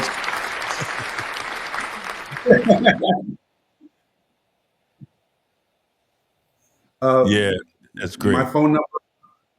Well, you could contact me. I'll put this out there now if you don't mind. I can give my phone number Yeah, so yeah, that they can absolutely, actually. brother. Absolutely, man. Yeah, please. Because I'd always love to come out and speak uh, when possible. It's 904 480 1031. That's 904 480 1031. I am in St. Augustine, Florida, but I travel. Uh, That's her I next travel. question was: is he willing to speak to our youth we housed in Mount Vernon and New Rochelle? Yes, I was just actually I was in New Rochelle on Wednesday. I went to the Armani school, the Armani Charter School in Mount Vernon, and I presented, and I could show the books here. So this is Can I Have a Dollar? Can I? There you go. Can I have a That's on your dollar? That's website too. yeah. So Yeah, that's on the so website that's too. I just saw that. yep. So kindergarten to first grade. So from Can I Have a Dollar? Then he goes to Save My Buck. He gets a little older. Mm, Then from Save My Buck, after you save them, you have to learn how to invest them. And now Buck gets a nice. little older. And then after you saved, invested, this is what we strive for right here. Retire my buck. Exactly. Exactly. So, and now obviously he gets a little older. So these are the first editions of these books, and we are creating a curriculum for schools based upon these 4 books. So that's what's coming up in 2025. So the books are here. Obviously, they're great reading for the kids. It's a lot of fun, and I enjoy this part because teaching kids about money, but having something to relate it to. Uh, I think we all would remember Schoolhouse Rock. I'm just a Yes. bill, just a real bill. So I remember how a bill became a law through a cartoon. not through Me my too. I was just teachers. gonna say that, and I still have that in my head to this day. I've referred to that Exactly. a few times on the show when we were talking about civics and the lack of teaching our kids civics these days, and we don't have our kids don't have those things. They had a bunch of different ones No, that they had. right. And we used to watch them. That was our Saturday morning. We used to watch that before all the other cartoons came on. Uh, but I use that as a reference because can I have a dollar? And Rich and Buck Dollar, Rich becomes friends with Buck. He learns how to save them through different stages of his life because we save money in different ways as we get older. And then as we get to the investing and retiring, and that's where the investments and the bitcoins and the 401ks and the things that we have to do as we get older. But if you teach them in a fun way now, they'll always remember it, and that's the legacy I'm working to build. That's what's up. So, yep, I have just. I don't know if you can see my screen. There you go. I just ordered your book on your website. Thank you, AJ Appreciate Woodson. We it. It will spend go some. out. It will go out. Yeah. So I say that as a self-published author, both of us are. And, Yeah. I have 3 books. Damon has a library of books. I don't know how many books he's up to now. But I have 3 books, and you have to. It's hard when you're a self-publisher. You have to do your own promotion, your own marketing. You have to go out there and do sales and do your own interview. You got to do that yourself because you don't have a company that does that. So this is something that when you said that, it's something I still need to learn more about because I've said several times on the show. I found out what credit was when I didn't have it anymore. That's how I found out what credit was. Like you know what I'm saying? When it was like you need this thing called credit. Well, what's that? You don't have it. So that's You don't have that's when I it. found out. Yeah, that's when I found out. So a lot of us, except our parents, didn't know, so they didn't teach us some of those things.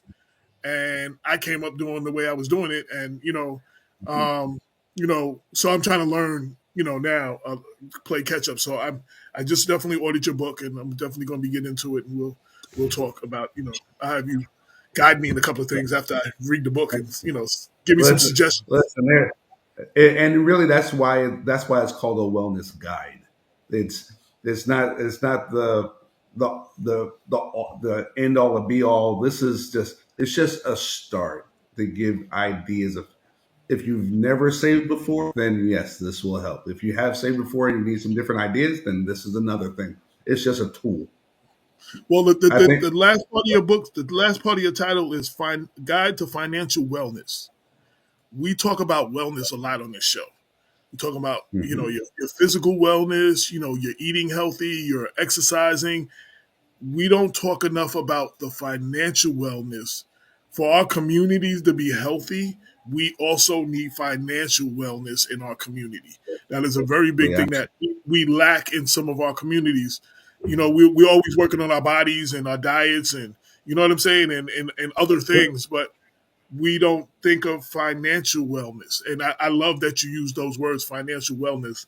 And, we need financial wellness in our communities to heal for healthy communities. yeah. That's part of good health. That's part of being healthy, It is. financial wellness. Trust me, if I don't have any money, I'm sick. So right.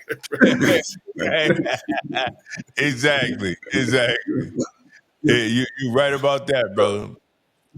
that's the one thing. So it just has to be put out there. You know what I'm saying? It's something that has to be uh, prevalent in our community. There's So other communities that do this all. Huh? yeah. So one of our listeners, he just been joking the whole time. He said, "I got a good book idea. How do I keep my buck out of the strip clubs?"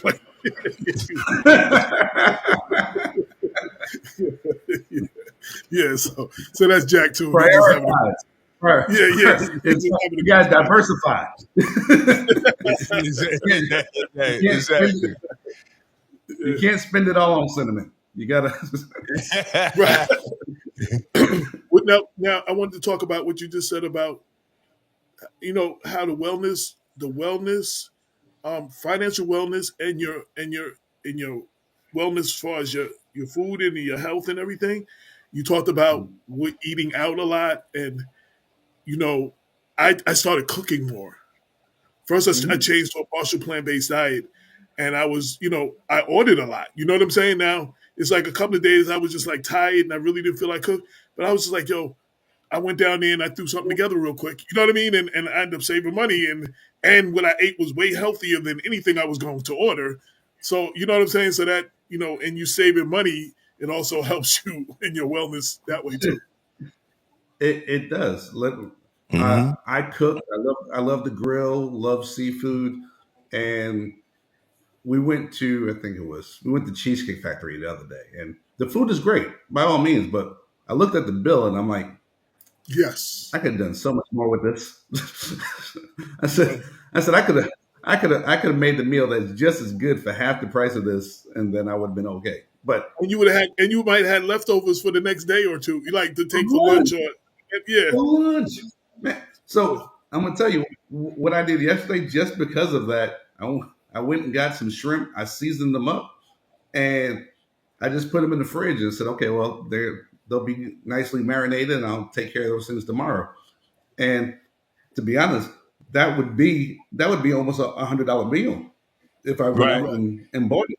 So, right, You know, right. you talked about another thing I've been doing lately, food prep, because I don't always have time. So sometimes I right, take that one day where I chop everything up and put it in bags and put it in the fridge and the freezer, and I separate everything. And sometimes you season whatever you let it marinate, whatever you're gonna do, and then that day when you're ready to do it, the next day you just pop it out, you put it in where however you cook it in or yeah, whatever, and it makes life a lot easier. And I found again saving money but and not having a lot of time. When you run your own business, you're working 24/7 a lot. So it's just like and that has been healthy for me too. Just taking that one day where I just do nothing but food prep. You know, that will help you budget for the month also. absolutely, and that's why I said, see how these things are tied in. You know what I'm It saying? all Like ties. Right, I'm It's like, doing these right. okay, things for my health, and I'm actually getting some financial wellness out of this too. So yes, right, where you don't even think about it. Like, wow, okay, so I didn't spend $100 going out for one meal. I spent $100, and I had 2 weeks worth of food. Right. And you take you taking that one day to meal prep, and look at all these meal prep companies that are out there right now. They're Yeah. making millions Yeah. off Yeah. of meal preps of things that you can really do yourself. Yeah. yeah, But I do yet, that. I used to buy the shredded carrots and the cut up this and the cut up. Man, I just sit there yeah, one day and I just cut all that stuff up and I separate it and put it in different bags and freeze some of it until if I'm not gonna use it right away.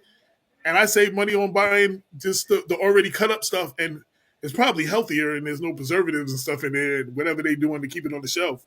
Yeah. yeah. I haven't gotten to that point. I'm still lazy. I don't like cutting stuff up, so I'll still buy it.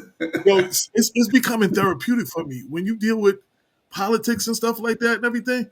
Sitting one day, a couple hours at the table, it's therapeutic right now. It's like Well, it's you, good for my mental health right you, now.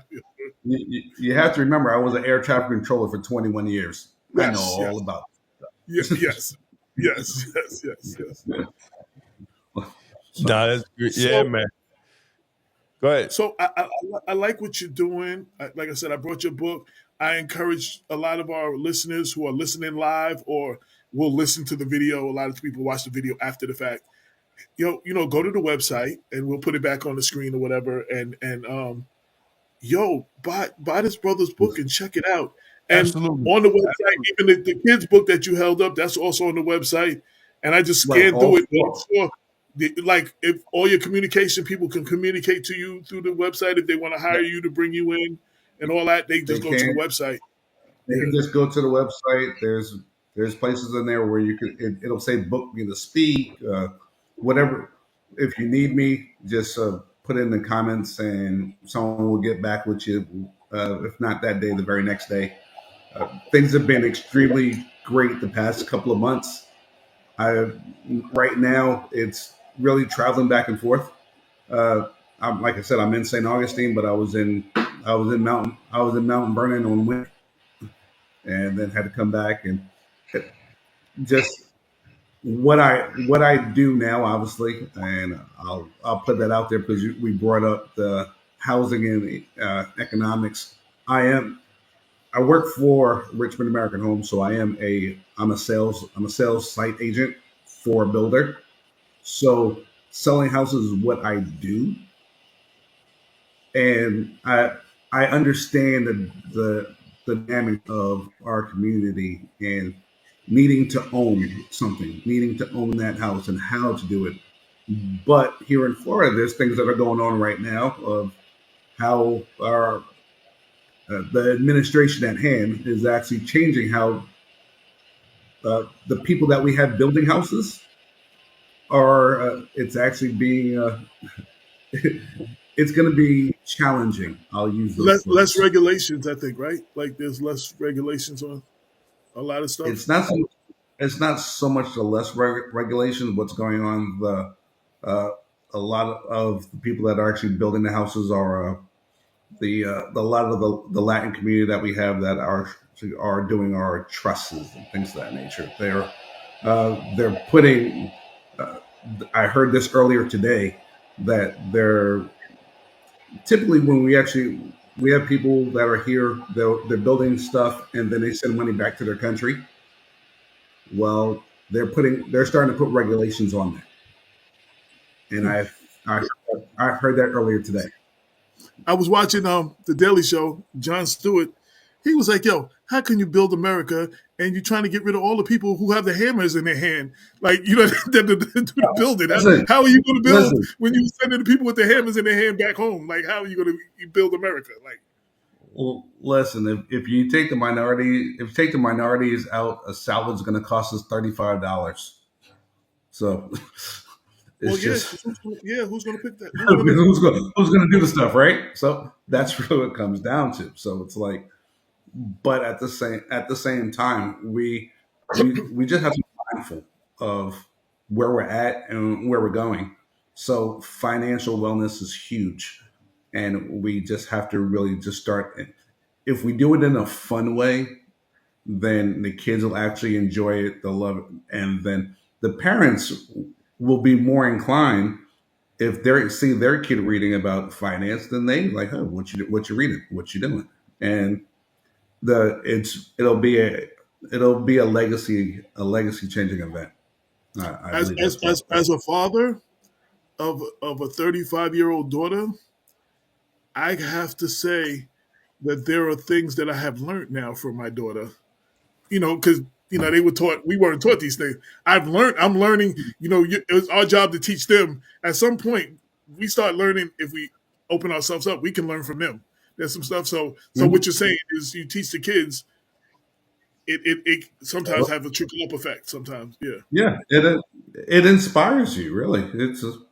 We always want our kids to do better than what we did, absolutely. so I challenge my children. I'm like, okay, I did this. What you gonna do? And it's not like we're not NBA or NBA players or football players where they're trying to not be in our shadow. They see us as the mentors and they want to emulate. So my goal is to actually really create a legacy for kids and that the parents would actually hop on board and we really take this to the next level. Speak to our audience again. We're talking about financial wellness. Mhm. Everybody's getting into who's in the office right now and the presidency and what could happen and stuff. Financial wellness brings upon financial freedom that no matter who is in that office and what rules and stuff they decide to make, you can maneuver a whole lot easier when you have financial wellness and financial freedom. Speak about that. So I do not own a corporation and I don't have to worry about political regulations on something I don't own.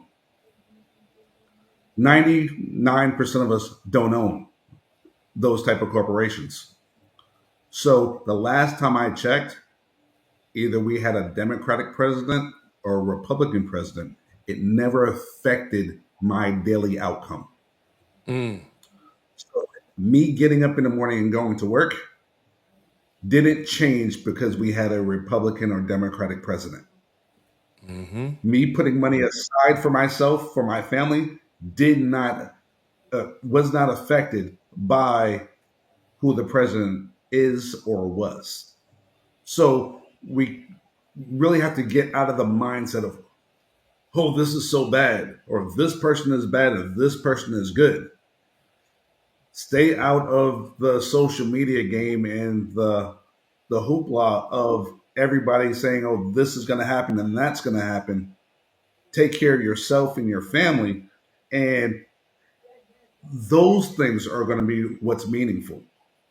Because if you spend half your day worrying about what politicians are doing, and hey, politics is politics. Last time I checked, politics is one tree. You have Democrats on one side, you have Republicans on the other, you got the liberals. Last time I checked, it's got the same root. So they're there for a reason. They have their own agendas. I have mine. My agenda is to take care of my family and the people that I'm around so I can be effective to help other people and not worry about the politics and stay there. And then you can help build wealth and financial structure in your community. Once you got your family, and then you can start working on your community. And then as far as politics, one of the things me and Damon talk about, we of the people, we don't have political PACs. We support our candidates we support them with our words, not our wallets. You know what I'm saying? So but if we had the financial wellness, the financial freedom, we can then come together and put together a pack, and we see a candidate that does serve our interests, we can help partially fund their campaign, help get them in office. You know what I'm saying? Because they And represent our because interests. but that goes back to the that voting every 2 years and not every 4 years. That goes back to voting for our congressmen and our governors, not just our every 4 years voting for the president. And And our you go, mayors, guess what? and our mayors, and our Mayors city are council huge. people. Yeah, Mayors, city councilmen, local. The is pretty funny. I go back about 2 3 years ago. Someone asked me to run for like a city council position here in Florida. I turned it down, but I was out to eat and I looked at my wife. I said, "I'm going to get up and ask those people." She said, "Don't embarrass me." I said, "Don't worry about it. I will." I literally went up to these people and asked them. I said, "Hey, do you know who your city councilman is?" And they looked at me and gave me that strange look. And they were white, right? And I asked them, I said, "Do you know who used to the councilman?" And they looked and they said, "You?" I said, "No." And I laughed. I said, I said, "No, I'm not. But I just wanted to make a point that your city councilman, you should know who that is. They're for you. You're not for them. So it's not your fault that you don't know who your city councilman is. It's your city councilman's fault that they don't know that you don't know who they are." So that piece was eye opening because they don't. They're just getting paid and doing their meetings every other week, but not actually doing anything in the community. And so that's why uh, I did turn the position down because I don't want that part. I'd much rather help somebody in that part and then be that part. same here. Anything we didn't ask you about what you do, about your book, again, say your website, that you want to get out there. 'Cause I know sometimes you'll have questions, but then there's something you might want to talk about that we didn't ask you. So I want to give you a chance to do that. Mm, well, I think we covered really everything that I had. The books that I have right now, the first edition, I can use the first Chanel book since published, and then in May the new books are coming out from the actual publisher, and so they'll be everywhere. Uh, but we're turning the each book. Can I have a dollar? Is going to be first grade. Save my buck is going to be a second grade. Invest my buck is going to be third. Retire my buck is going to be for fourth grade. And then fifth grade, we're going to do a capstone of everything that they learned. So I'm pushing these books not just for reading books, but I'm going to be pushing these in our schools, starting with the charter schools because it's easier. Don't have to worry about too much bureaucracy with the public school system. But private schools and charter schools, and they start seeing how Buck Dollar is going to help their children learn about math and financial wellness is what we're starting coming up for the new school year.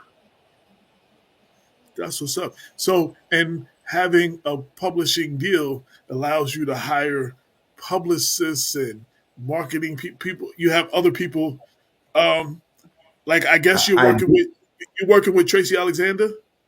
I am Yeah, working with Tracy Alexander right now. Tracy Alexander. Tracy Alexander, who's reached out to me, and I see the authors that she works with, and some of them are celebrities and athletes, and they're people who Can, they're not they're can, not they're not self-published people like me. Like they're not, and and that's my and and that's my and that's my cousin. Full disclosure, it's so and to be honest, I'm very thankful. Tracy Alexander is awesome. I mean, she really is. Uh, for her to actually take me on and actually start helping to do what to push the ventures about dollar and the vision of financial literacy for children. She saw that, and yes, no, I'm not a celebrity. I am not in that realm, but I will say I'm not in that realm yet. It's coming because this is going to be something that's going to go from city to city, state to state, and we're getting it translated into Spanish, and uh, that's the next thing is everything's going to be translated in Spanish, and then I talked to one of my Asian friends, and we're going to actually do it in Mandarin. So Wow, it's that's coming. dope. It's coming. and doing it in Spanish, even starting out doing it in Spanish is very important because that population is growing so exponentially, Yes, and some of them English is not their first language, and you know, correct. the more they're able to, you're showing everybody to how to empower themselves, and giving them That's financial wellness, and that's a that's the beautiful thing. that's the that's the vision. You gave me a new phrase I did not know that I'm going to incorporate in 2025. Financial wellness. That is my. I'm trying to do wellness, health, and wellness in all areas. And I'm adding financial wellness to that now. So that like I Um, said, I brought your book. I brought your book, and I and I won't will. charge you for that either. Huh? I What you said, say? and I won't charge you for that either. I greatly appreciate it. I brought the book. I got your cell. So expect I'm gonna be picking your brain a little bit. Like So I really So appreciate just so you know, and I'll let you because I do have some this spend some save some. it. That slogan is actually already copywritten, so I copywrote that phrase. So it's That's going to be on shirts. So spend some, save some. So it's actually spend some, save some, so you'll always have some.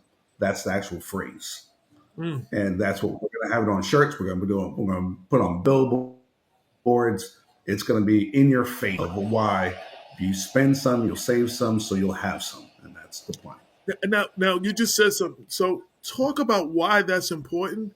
A lot of people in our community, we come up with an idea, we start a company, we come up with these catchy phrases, but we don't do what you just said, and then it gets reappropriated and everybody starts using it, and you're not making no money off of it. So talk about why would you what you just said why that's important. Intellectual property. It's you come up with an idea, you come up with a phrase, and then people start saying it, and you like it. Then it's important to actually you copyright it. So you can't trademark that, but you can copyright it. And then now you can act if you see that sign or your phrase somewhere, here comes the lawyer because you can't use that. And we have to be adamant of when we think of these things, God puts the stuff in us and we use it, and then we actually you have to be able to take that and say, this is mine. It's ownership. We always like to give stuff away. And for example, I can tell you, my wife would probably laugh, but years ago, remember the 900 numbers that we had? Uh, so I had a 900 number. It was called the Average Joe Dating Line. It's hilarious. So people would call the line, and I would give them tips on how to pick up a girl, right? Just because you're the average Joe. Didn't think anything of it, had it for a little bit, and then it was gone and stopped it. Years later, a movie came out called Hitch. Hitch. Right. I my my actual my my 900 number similar to what Hitch was doing. And then I looked at that and I said, I'll never let this happen again. Just because I had a really good idea, but I didn't have the know-how to actually go and present it to somebody or put it together. And then my wife looks back and said, well, don't let it happen again. And so now when I when spend some, save some, so you always have some, it was actually a very catchy thing. And then when I do my speaking engagements, I have people say that in the beginning and the end. So if nothing else, the kids will always remember: spend some, save some, so I'll always have some. You get that in your head. Yeah. And when you got a catchy enough slogan, it'll always come out on the bootleg T-shirt of the month, wherever. You know What I mean? Oh, hands down, hands down. I'm on this show right now. I expect to see this thing by next week somewhere.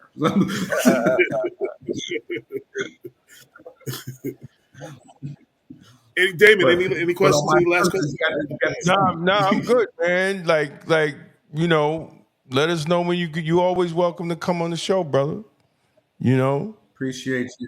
I definitely appreciate that. Once we get uh, the book actually published and everything's ready, that's expected to be somewhere around May timeframe. Then we'll be good to go. Okay. But we'll be in touch way before that. Absolutely, man. Absolutely. You're welcome to come on the show, man. We thank you for your information. And you could definitely come on the show and give a class to these people, man. We have a special day. You just come on and give the people a class on what they need to. Oh, where you go, man? What happened to them? His video went out, but his audio's still there. Audio's Are you still still there. there, my brother? Oh, his video went out. I don't know. And the audio. The video's mute and the audio's mute. Oh. So let's just see if he come on. Yeah, but I just want to say, it's important that,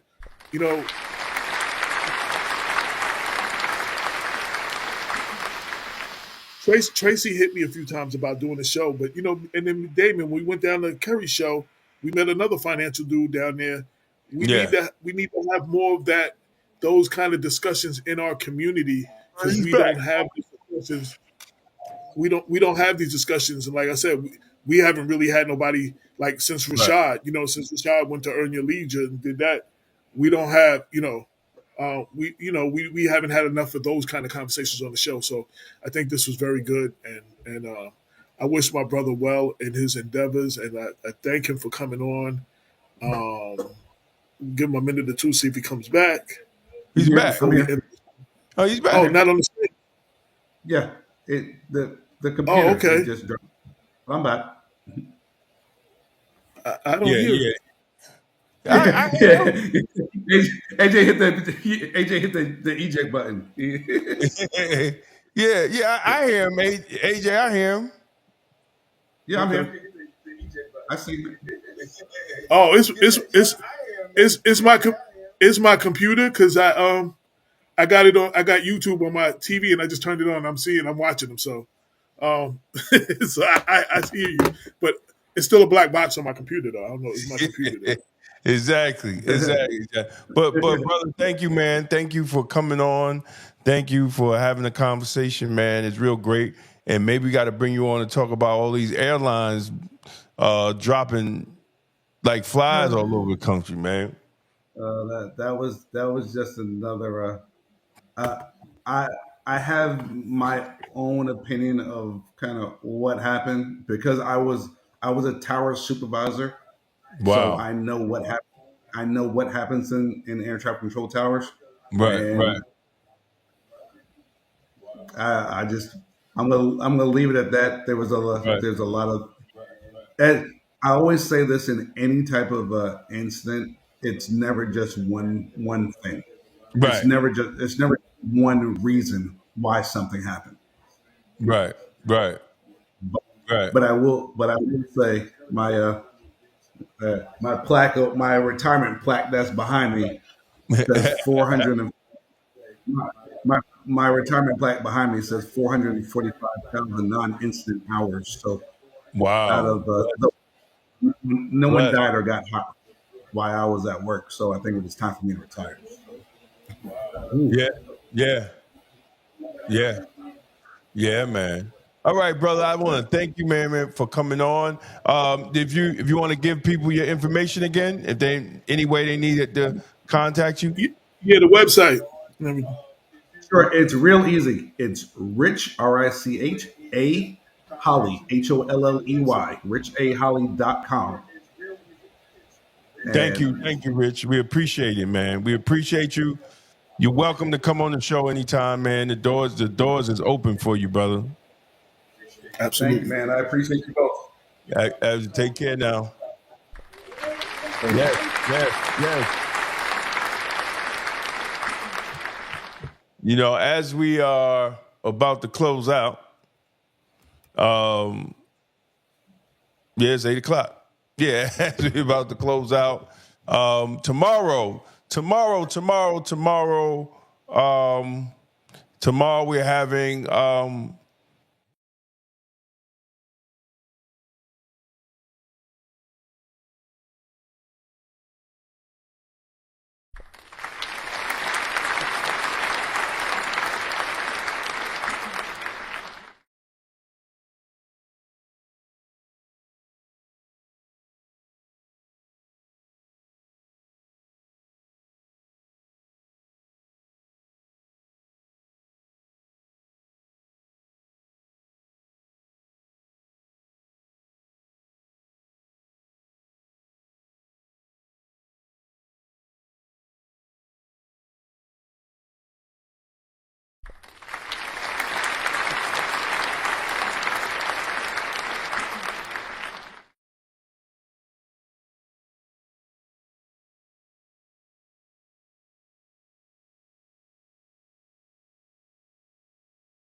that's what got me in trouble with Chris Dunner. And come on in the morning, McDonough. Yeah, McDonough. whatever. Come on, 8 a.m. every Friday. Get a little bit of truth before they tell everybody the lies, and so you don't have to deal with the Afro circus. Circus, Afro circus, Afro circus, Afro polka dot, Afro.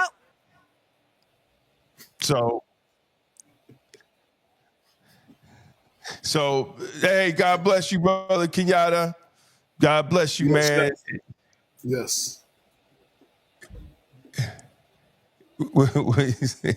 Yo, Jack always got something to say. This is like This good. is like good times. Damn, yo, oh Jack, you know I'm gonna get that. Damn, James. I'm gonna get that. I'm gonna get that tonight too, and put it up here. Damn, James. He said, play it again, Damon. Afro Circus. Da da da da da da da circus. Da da da da da da da Afro circus. Afro circus. Afro polka dot Afro. That's how you feel dealing with some of these Negroes. That's how you feel, man. Dealing with some of these Negroes, Jack. You know, but hey, so anything else to I want to say? thank our guests.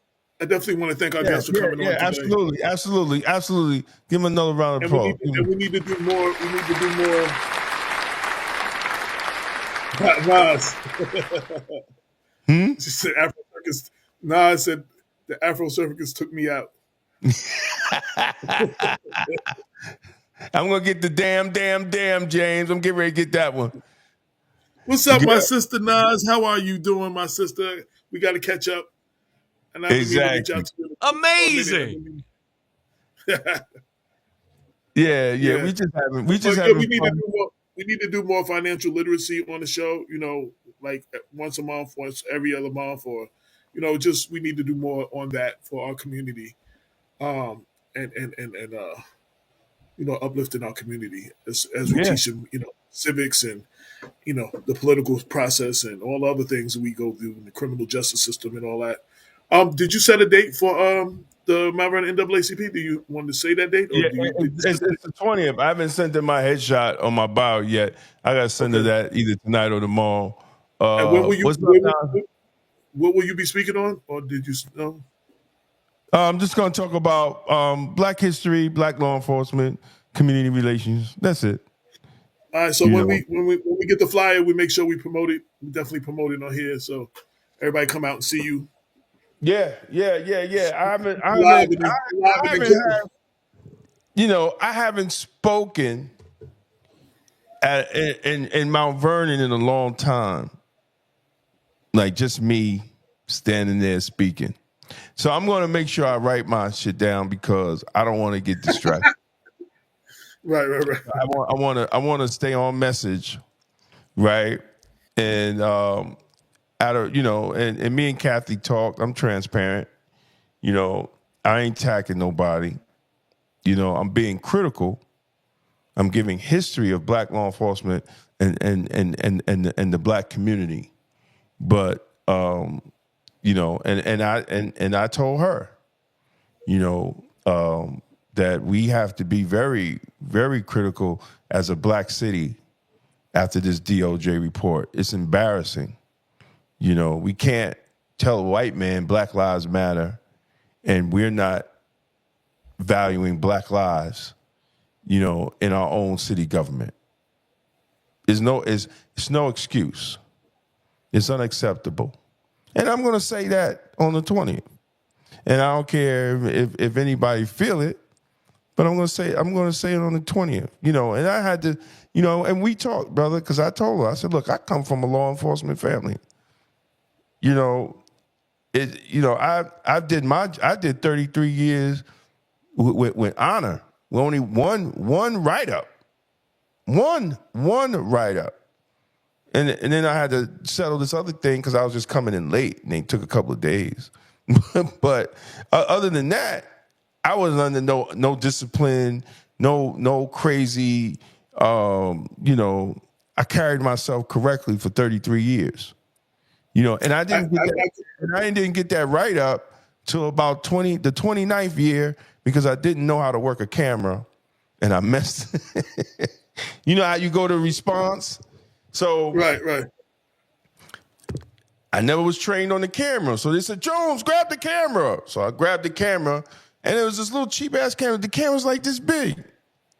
So when I grabbed it and I moved my pinky, I hit the zoom. So it went straight to the officer's back, right? And it's like you can see the hairs on his neck.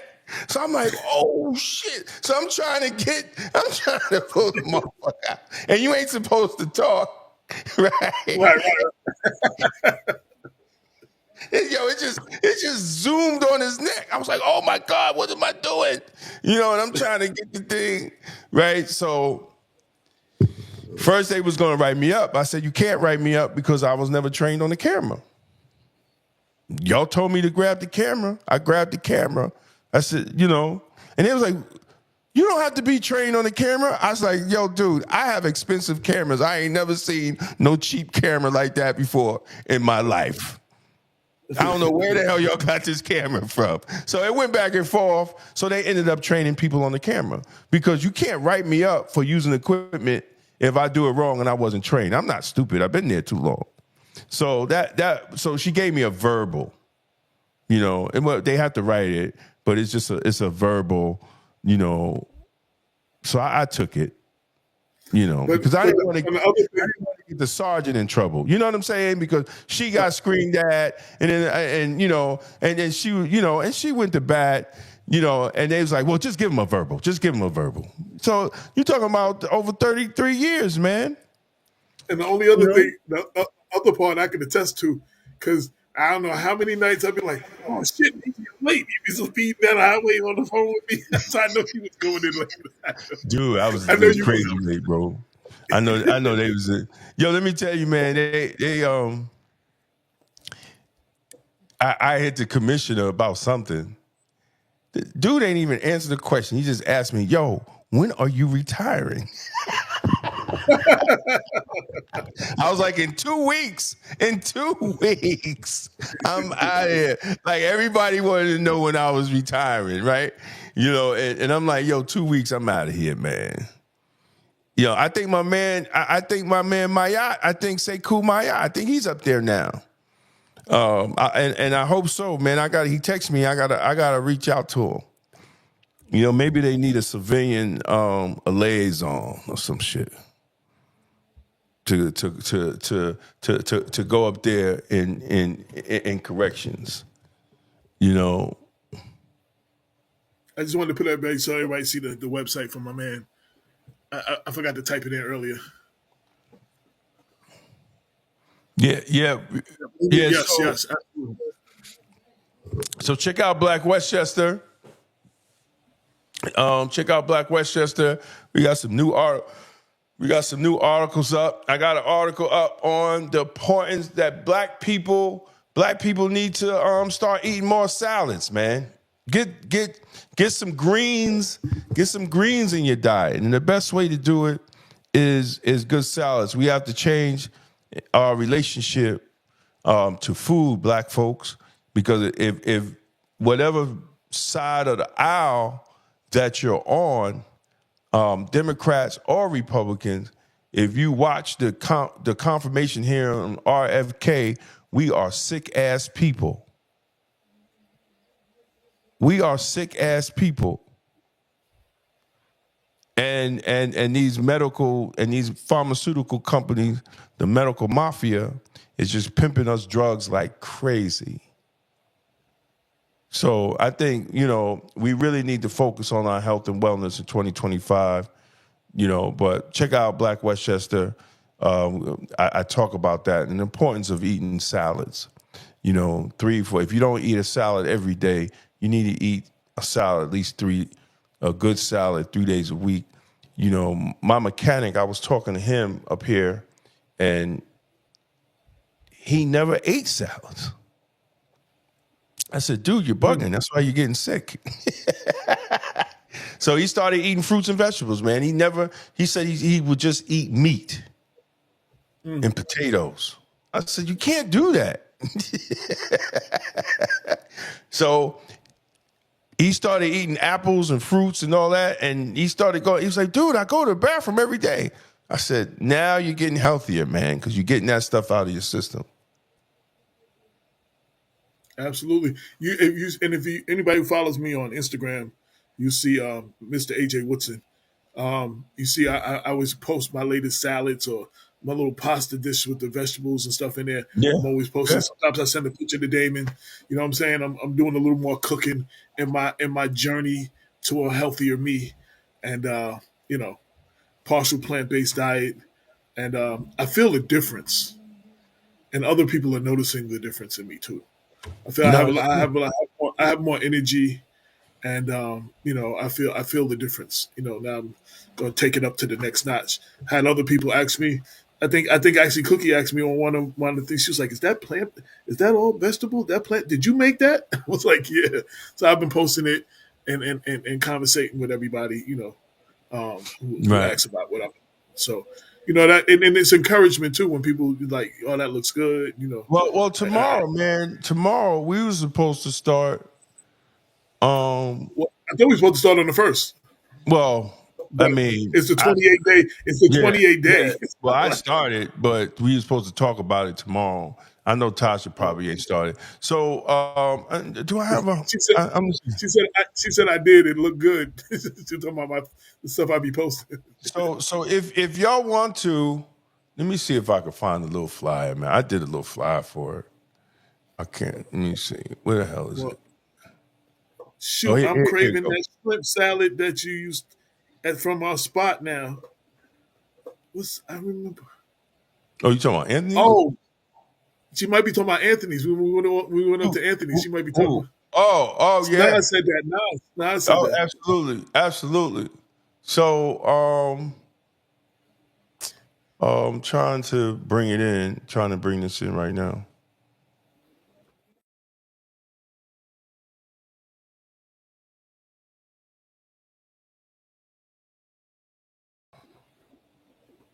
That's tomorrow. What you're seeing in the screen. That's Yeah, tomorrow. it's tomorrow. Jamal Bowman is tomorrow. Media files. I thought I had it, but maybe I don't. So,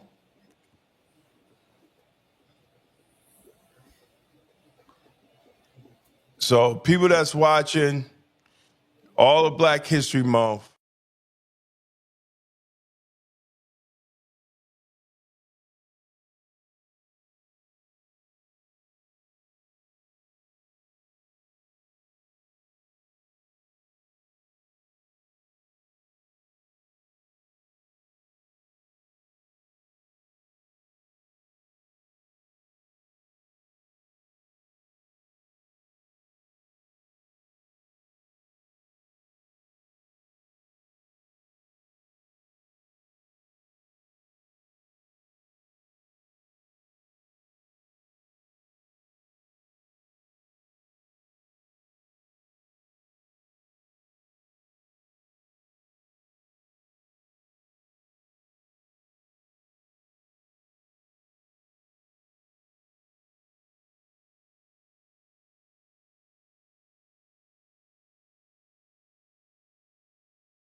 So we're about to. Well, that's about it, man. That's about That's it. it. That's it. Check out the website. Again, early voting started yesterday, Saturday. Uh, February 1st runs all the way to February 9th. If you go to Black Westchester on the post about the Westchester County exec race, all of the dates and times of all the polling places are there. And if you don't remember, you could also go to the Board of Election, Westchester County Board of Election website, and they have all your questions, where you vote, what time you can vote, who can vote, everything you need to know is on the website. So make sure you do that. And the election is actually the election day is Tuesday, February 11th. This is for the special election for the remainder of George Latimer's county exec seat to December 31st. So important race. We talk about what's going on the national level. We complain about all that. We need to make sure we are involved in our local levels. And county exec is a big race. It's like we told you before, DA race is another big race.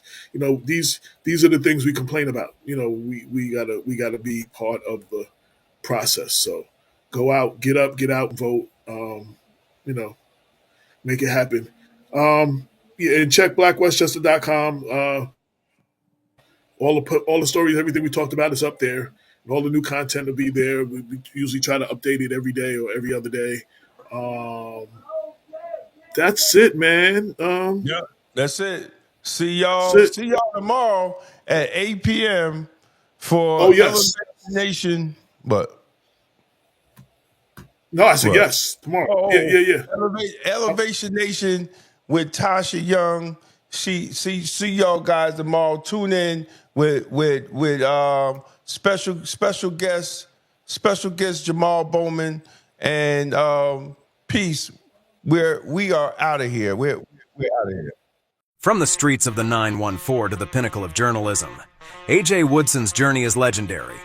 As a founding member of hip-hop legendary group JVC Force, he lived hip-hop. Now, as editor-in-chief of Black Westchester magazine, experience his groundbreaking trilogy, We Got Our Own Thing, the untold story of hip-hop from Westchester County. Black Westchester celebrates Black women. Black Westchester, the origin story. The raw, unfiltered memoir of how faith and determination created a voice for the voiceless. 3 books, one incredible journey. From hip-hop pioneer to community voice, AJ Woodson's stories need to be on your shelf. All books available on Amazon or contact Black Westchester Magazine for your copy. The best you will find. Living in CI, who the hell am I? AJ rock the juice, I get fly, cool with the riffing guy. Keep a handle, cause if you don't, I'll wax it down like a candle. Don't miss Damon K. Jones's revolutionary approach to total wellness. His complete wellness collection, 4 transformative books that have changed thousands of lives. Drawing from years of expertise, Damon guides you through emotional eating, clean living, and the proven 6 pillars of lasting health. Experience his 28-day challenge, which helps people nationwide discover their best selves. Or his groundbreaking book, The Empowering Benefits of Detoxing, Cleansing, and Eating Clean, will help you re-energize and refocus on your health, wellness, and mental clarity. Join the wellness revolution. Get this life-changing collection for only $65. Go to DamonKJones.com for this special offer, and let's make health and wellness the new black. This holiday season, give the gift of health at unbeatable prices.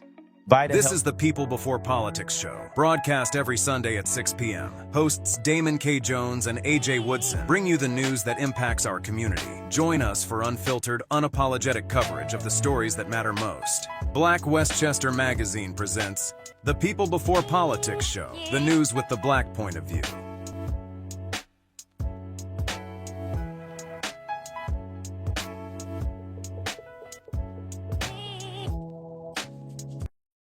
$22 million black victims of Americanism are waking up, and they're gaining a new political consciousness, becoming politically mature. And as they develop this political maturity, they're able to see the recent trends in these political elections. Any minority that has a block of votes that stick together is in a strategic position. Either way you go, that's who gets it. You're in a position to determine who go to the White House and who stay in the doghouse. You're the one who has that power. You and I have never seen democracy. All we've seen is hypocrisy.